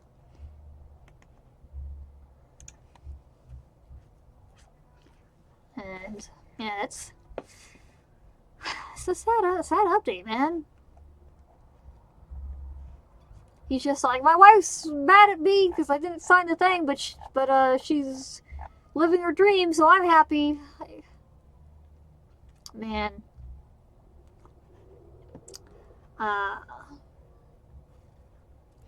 The conclusion is sadly written on the wall here. I read the original post, and she is treating her husband like crap. She has completely withdrawn. She is immersing herself in the crazy world of influencers and VTube streamers. She is now shutting him out of the world. They will either grow apart, or she will find someone in that world who gets her. Yeah. I mean, if you get help like that, is it really a community, or is it someone else's people blowing you up? I don't think it would feel authentic. It would probably spark to use an agency to make a small community and drop them afterwards. I mean, even if you don't think it's a community, she's still getting donations from the people that are watching her. So even if it's not authentic, she's still getting money, and that's probably what she wants, is just money over authenticity. You know, nothing wrong with that. You gotta pay bills sometimes.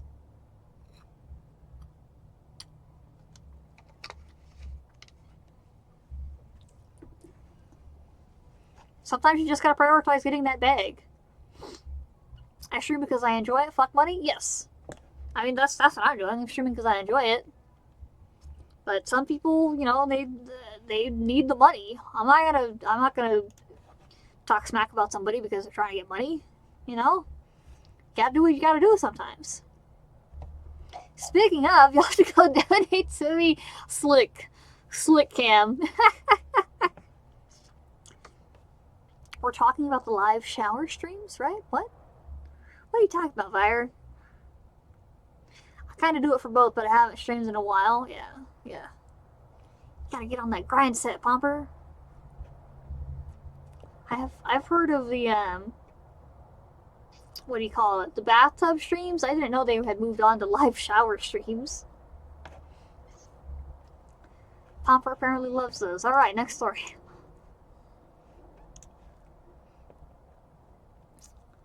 Alright. Am I being unreasonable for not wanting to share my 21st birthday with my 12-year-old cousin? You censor all the rubber ducky nutty bits. When are we getting a cock stream again? I don't have a box for Pepper the rooster to sleep in. I'll try and stream tomorrow. Why not something small? There you go, Pomper. There you go. Alright. So this person is asking if they're unreasonable for not wanting to share their 21st birthday with their 12-year-old cousin. Original poster is Winged Wonders 4002. Trigger warning. Hints of financial abuse, favoritism within family, loneliness, mood spoilers. Frustrating and saddening. Original post was on January 7th, 2025. You're gonna get some generic pics for the BRB and stuff like that. There you go. There you go, Pomper.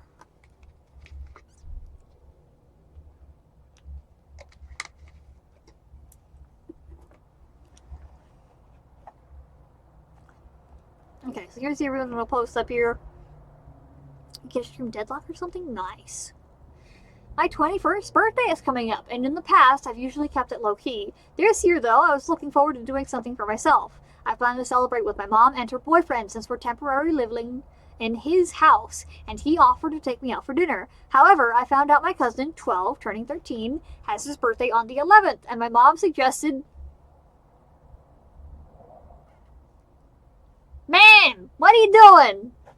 My mom suggested I share my celebration with him and not the 8th. Why? Helldivers? Yeah. Hey, Papa Taters! I haven't even said anything yet. How you doing, Papa Taters? It was you, Papa Taters. It's your fault. Haven't said anything yet, and you're getting blamed for something. No. We're not blaming you for anything, Papa. At least not yet. Have you done something we need to blame you for, Papa? Alright. Mom suggested we share the celebration. She said this in front of her boyfriend, hinting at him to pay for both of us. She and my aunt had already talked about it, and while I understand my aunt doesn't have a lot of money and wants to do something special for her son, I felt uncomfortable. He's so guilty, he's hiding something. That's it! We need to interrogate Papa Taters. Papa Taters, what are you hiding? I don't want to share my 21st, which feels like a bigger milestone than turning 13. That's not to say I don't care about my cousin, but I wasn't expecting this change of plans. Freudian slip, yes. On top of that, I don't have a close relationship with my cousin or his brother, who would also be invited, and I feel awkward around them. It's hard to talk to them without thinking of our past, long, complicated family history. And I don't want to invite them to my dinner just to make things uncomfortable. I'm also dealing with some tension with my mom. I'm worried she'll think I'm being unreasonable or dramatic. I'm just torn between wanting to have my own celebration and not hurting anyone's feelings. Should I just go along with it for the sake of family, or tell my mom how I feel and risk causing tension? Maybe we can come to a sort of compromise. Any advice is appreciated. Not hiding anything except maybe a couple stories perfect for the stream. Send them, Papa Taters! You can DM me, or if they're posted somewhere, you can send me the link. Mostly just tired from cold proofing my house. No running water for the next 4 days. Oh my goodness. How are you guys going to shower?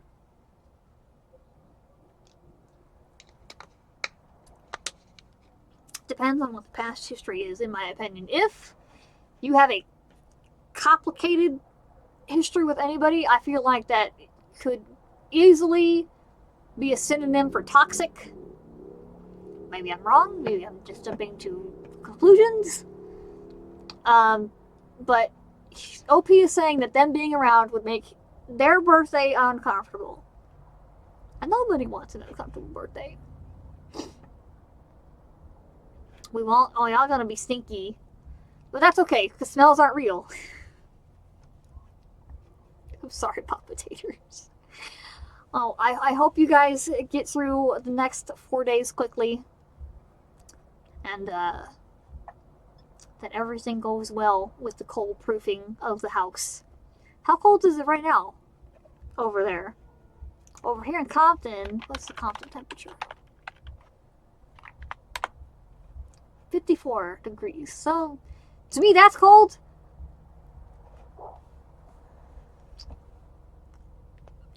You're just pissed off that our work isn't shutting down. Papa Taters, from what you have said about your place of employment, it kind of sucks. I'm sorry. It's not bad, about 40 degrees.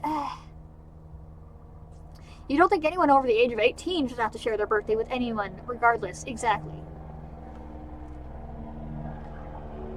Yeah, it is very strange for a 21-year-old being asked to share their cousin's 13-year-old birthday. Like, that's the drinking age. The 21-year-old is just at the drinking age. Maybe they want to try beer for the first time.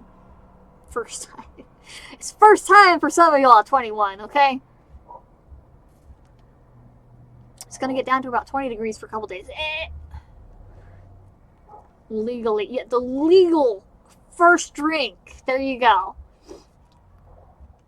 Okay, so the first, the original post was on the 7th, and the update is on the 11th.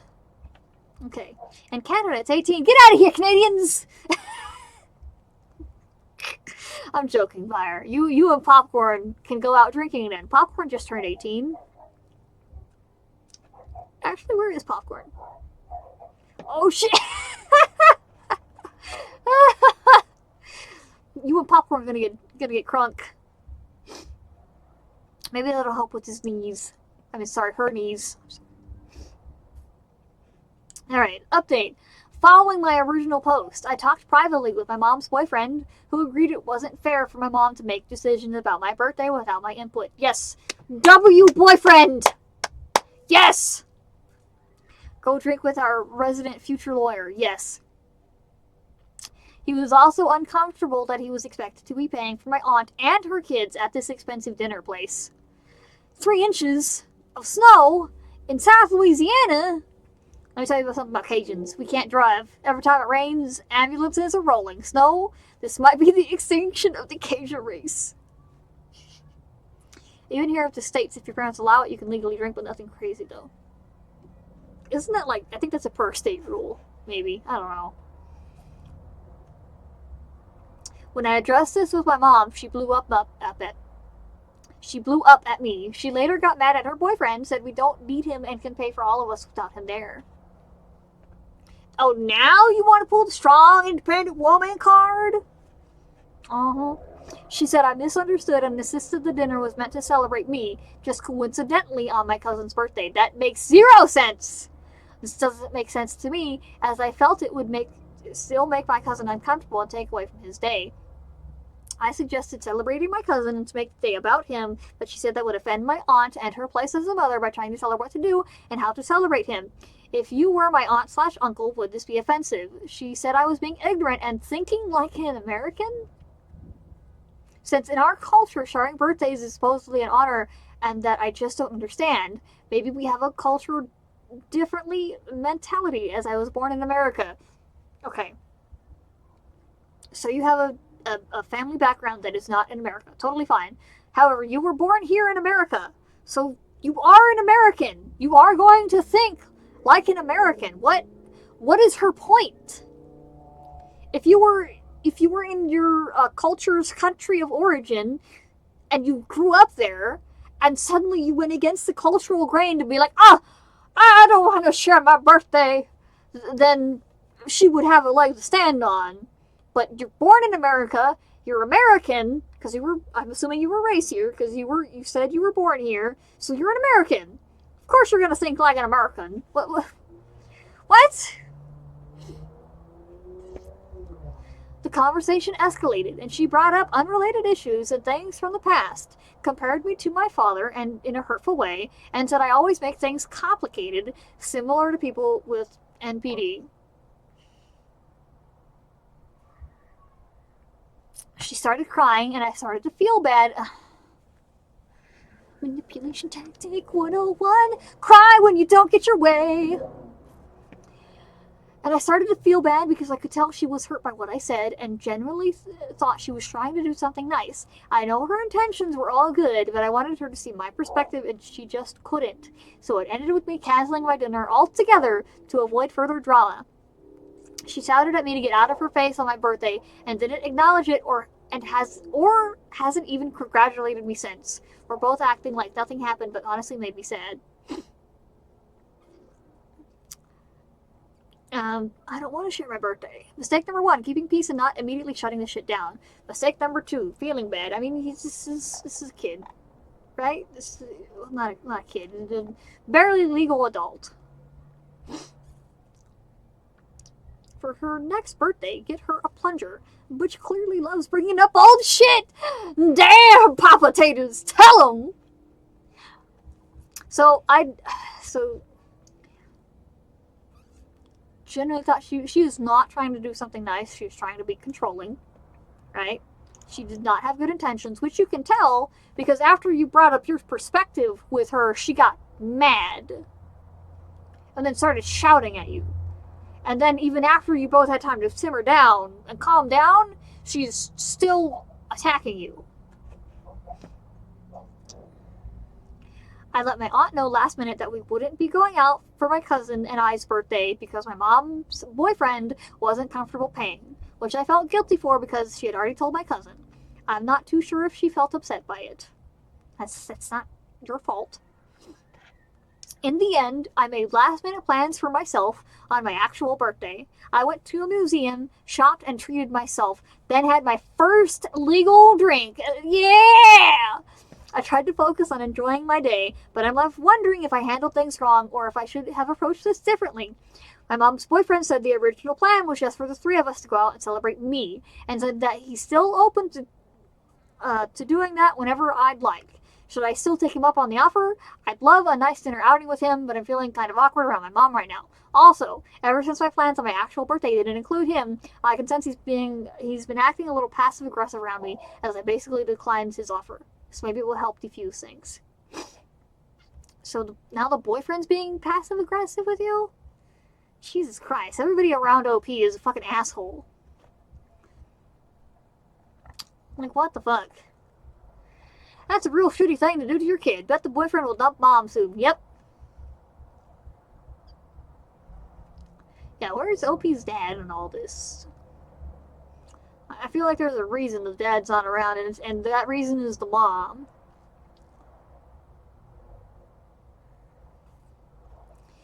So here's a comment that seems pretty good right here. I'd have a serious conversation with your mother about comparing your father and you. It's almost always meant negatively as an insult, and if she ever does it again, and it's almost guaranteed she will whenever you upset her, real or imagined, walk away and ignore her for a while. Yes. This is the comment that gets me. I have tried telling her that saying this to me will only subconsciously put into my head, and I'll fear doing anything like standing up for myself, taking time to make my appearance look good, or even causing a scene when I'm upset because I'll be seen as a narcissist. She says in order for me to change/learn, she has to tell me when I'm acting like him. Which makes sense. No. She's not making sense. She's just being an asshole to you. She sees you as an extension of your father, and she's attacking you to attack him. It's a bad thing to do that. Because you are not your father. You did not make the mistakes he did.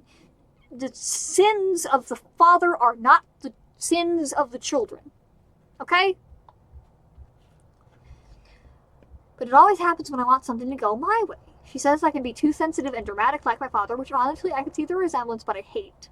That's not being sensitive or dramatic. That is wanting to be respected as a person, and she does not respect you as a person.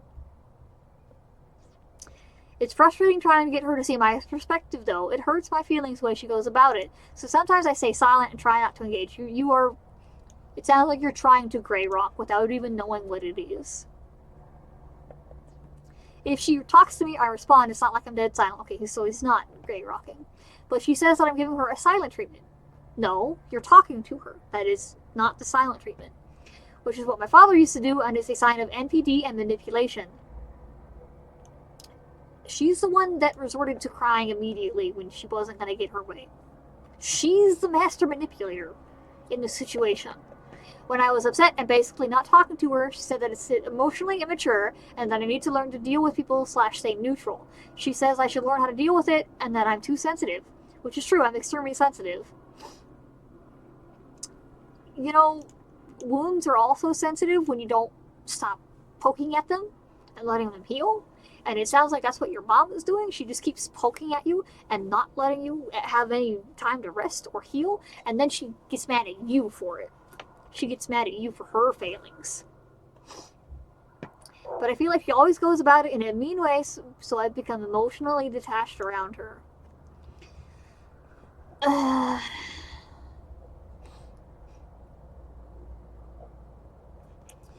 Yes, see, any response I don't like is evidence of mental illness approach. Expressing different opinions to your mom? Narcissism! Not expressing different opinions to your mom, but staying quiet instead? Also narcissism! Getting upset about repeatedly being called a narcissist? Believe it or not, narcissism! Most likely actual diagnosis in the future for OP, some variant of PTSD. Poor kid. Yeah, I agree with this comment. You are damned if you do, damned if you don't. There is no right answer. Yeah, it's never lupus, but it's always an option. I know what this bitch needs. Fuck being a master manipulator, be a masturbator.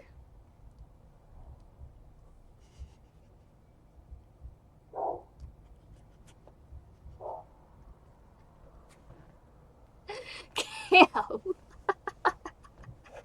You're not wrong. But I don't think that's gonna fix her being a fucking bitch. Like maybe... maybe it'll fix it for a couple hours, but I don't think that's a permanent solution. You shouldn't jack off multiple times or slurp off multiple times in a day. It's too much for your heart. You're gonna get ready to hang out with the homies? Alright. We have time for one more story.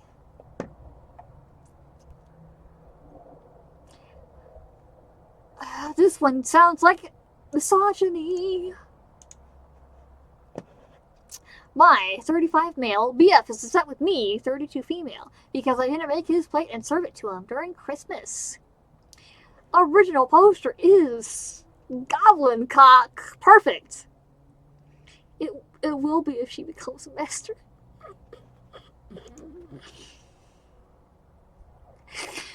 Brilliant. Brilliant response, Cam. The beautiful name, yes. Goblin Cock, we love your name. Trigger warnings, sexism, entitlement, accusations of infidelity, possible emotional abuse, and gaslighting. Original post. Where do I go from here? Our 5-year anniversary is a couple weeks from now, and we have a 2-year-old. I don't know anything was wrong until we started the 5-hour drive home after spending the holidays with my family. He was quiet pretty much the whole way and snapped at me when I asked why he was following too close behind a vehicle and also driving fast. You are road raging with your wife and a 2-year-old in the car. Sorry, your girlfriend. Sorry, your significant other and your 2-year-old in the car. As soon as we get home, he leaves without a word for a couple hours, gets back and says he went to the mall to buy a couple more gifts and some shoes for himself. I'm annoyed because I have been telling him for weeks to pick out shoes and I will buy them for his upcoming birthday. There's a asterisk there, I don't know why. He's been really hard to shop for and picky about his clothes, so I asked him why he bought himself shoes when I wanted to buy him some as a gift. He says in a rude tone, "Send me 100 then, because that's how much they were."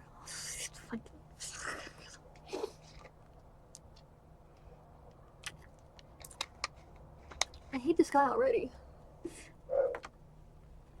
I finally asked him what his problem was, and he was upset that I didn't make him a plate. You road raged for 5 hours, and then gave your girlfriend the silent treatment because they didn't make you a plate of food. Buddy, you're emotional. You should probably see your doctor about your hysteria.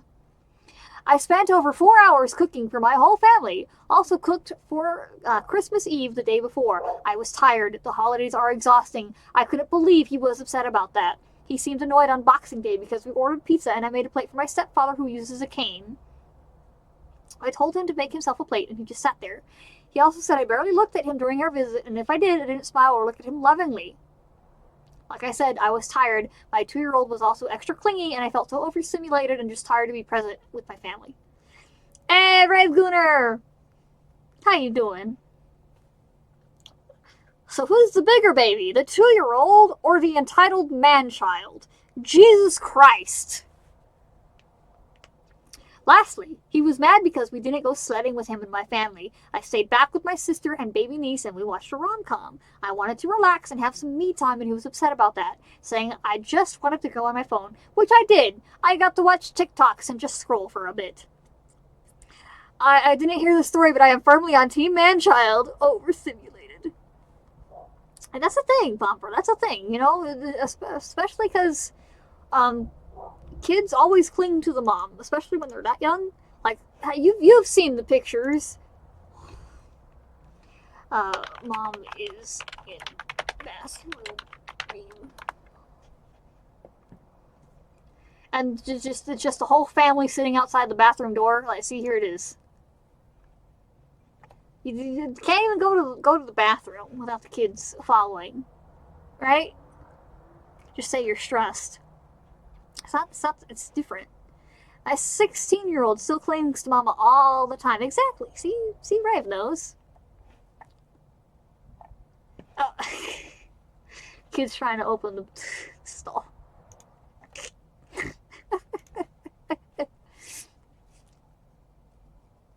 It's not. There's a difference between overstimulated and stressed. I mean, they're similar, but they're different. Lastly, he was mad because I didn't go sledding. Yeah, she watched the TikToks. After we got home and had this conversation, I left upset and went to have dinner by myself while he took our child for a walk. As soon as I got home, he left again and didn't come back for 4 hours. We have barely spoken, and I didn't want to be the one to sit down and start this conversation, to coddle him and make him feel better. I'm so sick of this. Where do I go from here? Relevant comments. Why is OP allowing this relationship to continue? It's my first long-term relationship, my first love. I've asked myself this question as well. Low self-esteem perhaps, but I've just started therapy again, so I'm hoping things will get better for my mental health. My 1-year-old clings to me. Love that little shit. Beautiful. Beautiful Cam. Has OP considered marriage counseling for both herself and her BF? We're not married. Probably will never get married, and I have suggested couples counseling, but he flat out said no. Because he knows the counselor's going to be on your side, even though they're ethically not supposed to be on anybody's side. He's going to see how terrible the BF is and is going to be like, I'm going to side with the girlfriend. Commenter 1. Your boyfriend is a child. Unless he's missing his arms, he can surely get his own plate. He's petulant and has some really weird ideas about gender roles. Does he track how often you smile at him and look at him lovingly and how much time you do it each time? Holy shit. After he said that, I couldn't believe it. I do make his plate at home because I'm the one that cooks, and I serve him and our son first. I paid for our gas to go visit. I paid for my own vehicle insurance and phone, so this gender role idea in his head is bonkers. I feel like modern day people that believe in traditional gender roles, at least, are like, the lady should do all the traditional gender roles and also pay for her half. She should be the stay-at-home mom and pay half the bills. It's like, what, huh? How do you expect that to be done? Is there any chances that BF might be dealing with unresolved issues? Even if there are, he shouldn't be projecting those onto the girlfriend. You're right, he has trauma from his mother, and I feel like he hates me sometimes when all I do is work, cook for my family, take care of our child, paying for daycare and drops-offs and pickups, and stay home. He always finds something to be mad about with me. If he isn't being jealous and he's mad I don't clean enough or want some alone time. So he's projecting issues with his mother onto you. Okay. Okay, on your side, he sounds bloody awful. Be honest, other than taking joy in your child. Are you happy, contented? Does he make you feel happy and supported? If not, if you're not feeling part of a loving partnership, can you move back in with your family? Will they help you get back on your feet? You need a happy life in order to provide happiness for your baby. Facts! Facts! Here you go, pigs. Enjoy. Alright, we will read that one next, Papa Taters. That's how they learn what to expect. From your post, I think that you need to leave. You can co-parent. He much better for you. Tell your family before you tell your BF. They need to be involved. Choose happiness for yourself and your child. I have family to rely on, thankfully. Our lease is up in 2 months, and I can get a place of my own for my son and I. We're happy a lot of the time. We don't argue every day, but once a month or so, something upsets him, something I've done. He gets quiet, and I can tell he's mad. I'll ask him what's wrong, and it's something from the past he hasn't gotten over. It's jealousy or something he's dealing with. He lost his own mom and brother. He has trauma. He does not communicate his feelings to me, says he's dealing with it on his own, but he's cold and distant towards me, and I start overthinking everything about what I may have said or done. His actions tell me he doesn't care about me, and at times it feels like he doesn't love me or value me. Thank you everyone for your input. We still haven't talked, but I'm giving myself some time and space from him. Fuck gender norms. I'm the stay-at-home mom. Right, Kim? Yes. Fuck the gender roles. So, He just needs to stop projecting his issues onto your relationship.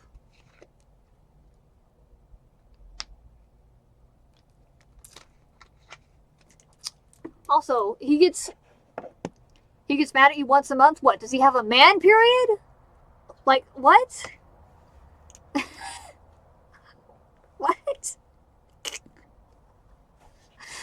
Like, once a month, he's we call that myriads. Oh my god. That's my purse! I don't know That's you! my purse! I don't know you!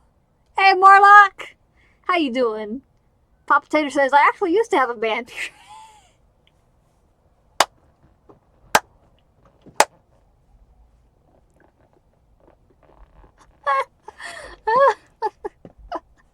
Hey, Marlock! We're talking about man periods. You're one of the few men who kind of understand the embarrassment and such. I mean, there was a time that I did a bleed down there. Did you go through womenstration? Hey, Morlock. We're reading Reddit stories together, and this is an absolute man-child who gets mad at his girlfriend once a month or so. That was because I had a kidney stone. Okay, so Cam was bleeding down there because they had a kidney stone. And Pomper says, you too. Wait, Pomper, you had kidney stones? Alright, Chad. Raise your hand if you've had a kidney stone. Or kidney stones. You get them yearly? Oh, God. Men totally get those. So Cam and Pomper have both had kidney stones. That's no bueno. Alright. On to the update, chat. Like an absolute dumbass, I stayed. I cried my eyes out, and I told him how I felt, and he didn't have anything to say, just that he's sorry and will do better. We were okay for a week. Today is our 5-year anniversary. Well, would have been. He broke up with me today. I've had to stay home all week with our child because of a parasite and waiting for tests. On Thursday, I got sick and still am sick with what feels like a chest cold/infection. The morning of our anniversary, he goes rock climbing. I don't know what time he left, but was gone until noon. I was pissed and texted him. It would have been nice to have help while I rested. I canceled the reservations I made to the restaurant that we met at. I told him this. He ripped up the card he got me, told me he's going to stay elsewhere, and we're done. On your anniversary, while you are sick with your sick child, he goes out rock climbing. What's the absolute fuck is wrong with this guy? Hey, Cyclonus! How you doing? Not me. Sounder just had his first recently. It sounded brutal. Damn. Oof. You wanted to die? It was too painful for you to handle. Dude, it's... Have you seen them under a microscope? They are sharp. Those kidney stones are not smooth. Piggy started the fire. Oink, oink, oink, oink, oink, oink, oink. You had what's called a... I gotta zoom in on this. Pilonidal abscess. An infected hole right near my asshole that bled internally until the pressure caused it to seep and gush old rotten blood and pus. Roughly once a month. For about a week. What the fuck? I remember another story, I don't know if it was on Reddit. Somebody had one of those, and they were taken via ambulance to the hospital to have it cut open so they could get all the blood and pus out.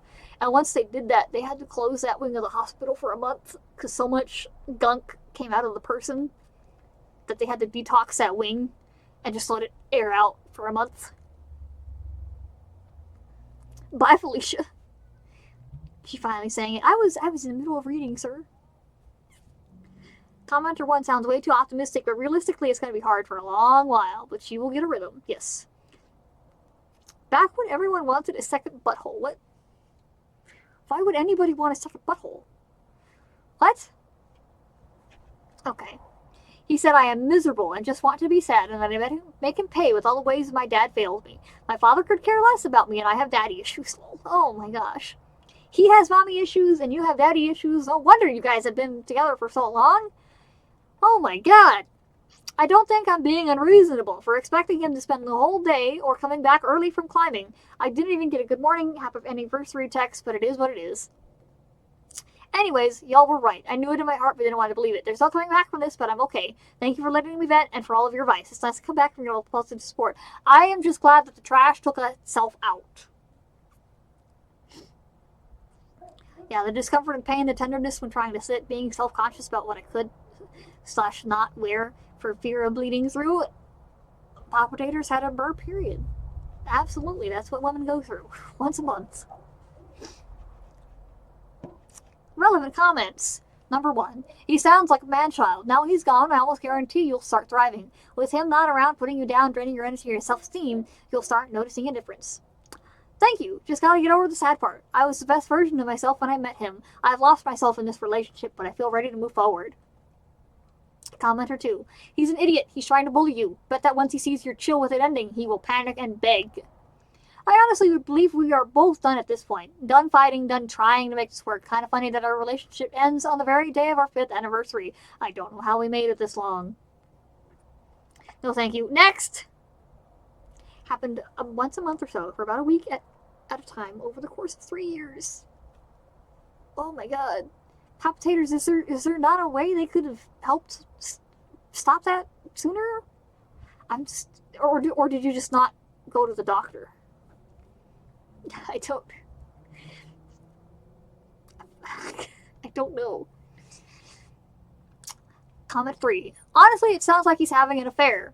He is projecting and making up reasons to be mad at you. It's how narcissists justify their own awful behavior. I wouldn't be surprised. For most of our relationship, he's accused me of being sneaky or cheating on him. I have never, ever cheated. I will never be a cheater because I can't imagine hurting somebody like that. We haven't been friends of social media for almost a year, and I don't know his passcode. So if he is, then so be it. I can't take it anymore. Did you ask for temporary membership, Papa? Temporary membership to the girl club?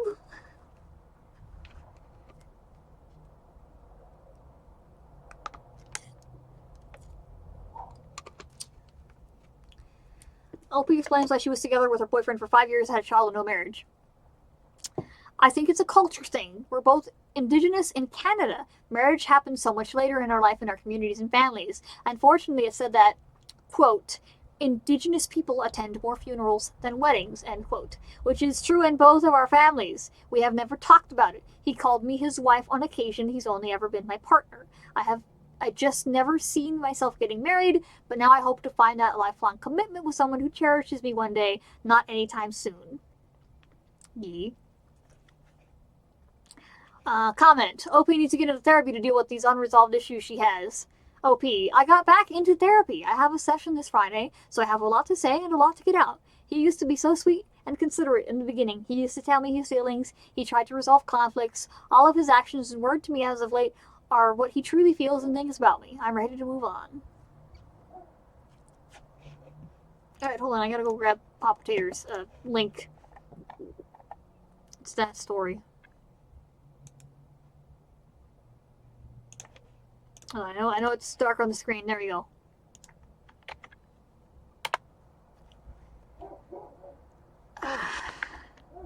Today I fucked up by scarring a father and child. What'd you do, Papa? I'm sure they could have, but Papa and doctors are like oil and water. I eventually fixed it myself by rocking my tailbone over my knuckles, popping the abscess, flushing it out with a mix of saline and peroxide, and then packing the wound with cotton. Did you hear the disgust in my voice increase the more I read that, Papa? Yeah, I realized once I asked if the doctors could have helped that you probably didn't go. So I was like, he didn't go see the doctor. And yeah, you confirmed it. You did not see the doctor. And you dealt with 3 years of periods rather than go to the doctor. That's enough hot tamales for me and my popcorn tonight. Oh my god. Alright, let's read Papa's Tifu. Taifu? I don't know. I'm technically authorized to provide medical assistance if anyone else needs help with their periods. I am also technically authorized to provide medical assistance. Just make sure you get consent. This happened just yesterday, but I try not to post while I'm drunk. This is absolutely pop potatoes. I've been on a strict ketogenic diet for the past 2 months, and in the process I've lost about 30 pounds. Thing is, I never stopped craving for the foods I couldn't have, like so many suggested I would. So, since my birthday was on the 16th, we arranged to have a cheat day of epic proportions on the 19th, so, since that's when my fiance and brother could get off of work. It was dubbed Carbageddon. I love this poster. Ao Andon, however I say your name. Brilliant. I awoke, ate gratuitous amounts of devil's food cake with marshmallow fluff, moved on to the ice creams, and then we went out to Golden Corral. Oh, yes.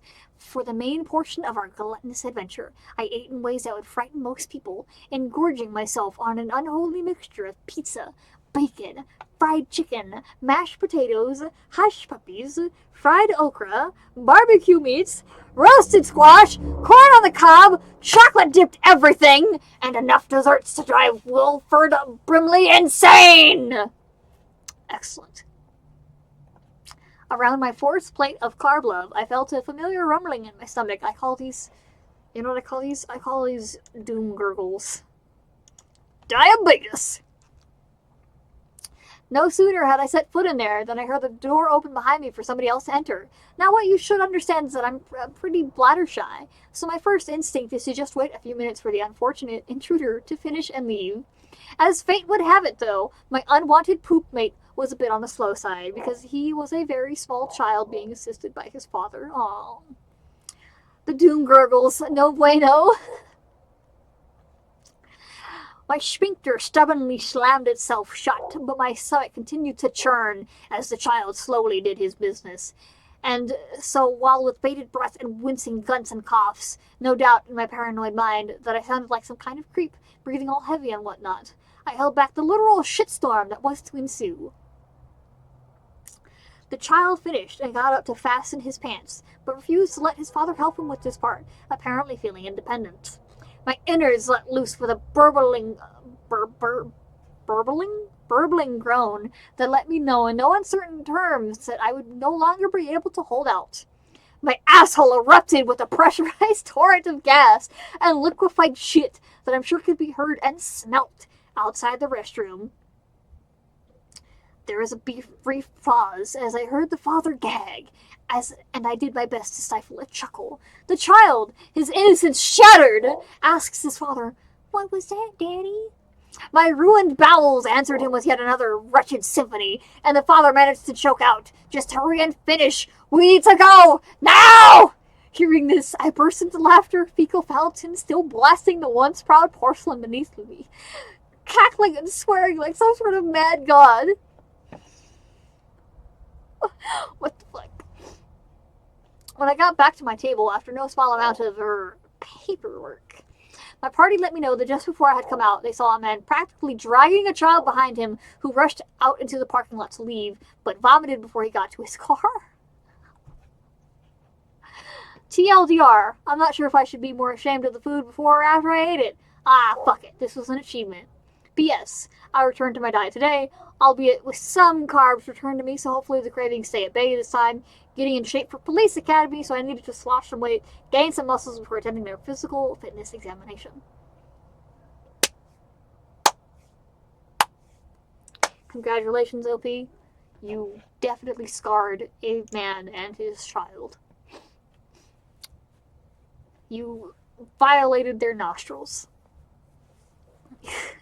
You're gonna be real less great. OP is a legend. Fucking legend, man.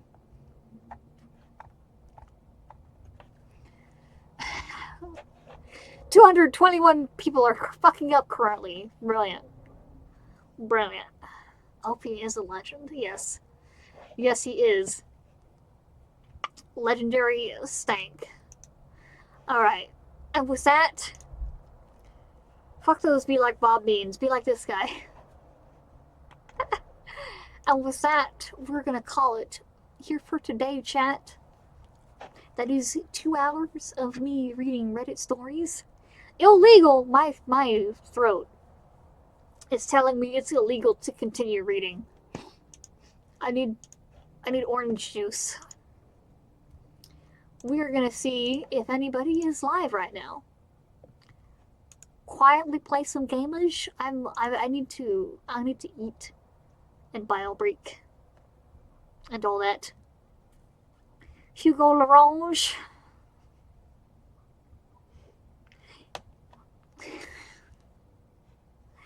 Hugo de Maranja? See? Not. I don't even know if I'm saying that right. Probably not. I am extremely white. Having a good day, my friend. Yes, I hope you have a good day too, Cam. Thank you, everybody, for dropping in and chatting with me. I do plan on pronounce like Hugo. Yes, I know how to say Hugo. It's the second part I was not sure of. I do plan on uploading this to YouTube, so we can have some YouTube contents going. And we're gonna raid Yevli. There we go. Nobody really knows. French isn't real. Is this like the Australia isn't real meme? My friend from Australia loves those. Alright, I do plan on doing this once a week. I think I'll make the day that I do it Sunday, unless anybody has a different day to suggest.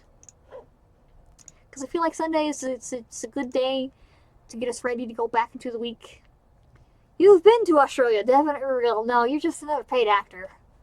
I can't believe it. I've got paid actors saying Australia is real in my chat. God, the FBI doesn't ever let up, do they? Alright. Well. Fake news! Exactly, Cam. Whatever time zone you guys are in, good night. Or good morning. Don't trust the gooner! I hope you all enjoyed this stream. My parents headed there in 6 days. More actors! Exactly! Your whole family is actors. Good day, mate. I think you mean good night. Because it's not. We're logging off. Night, everybody. Good night, Cam.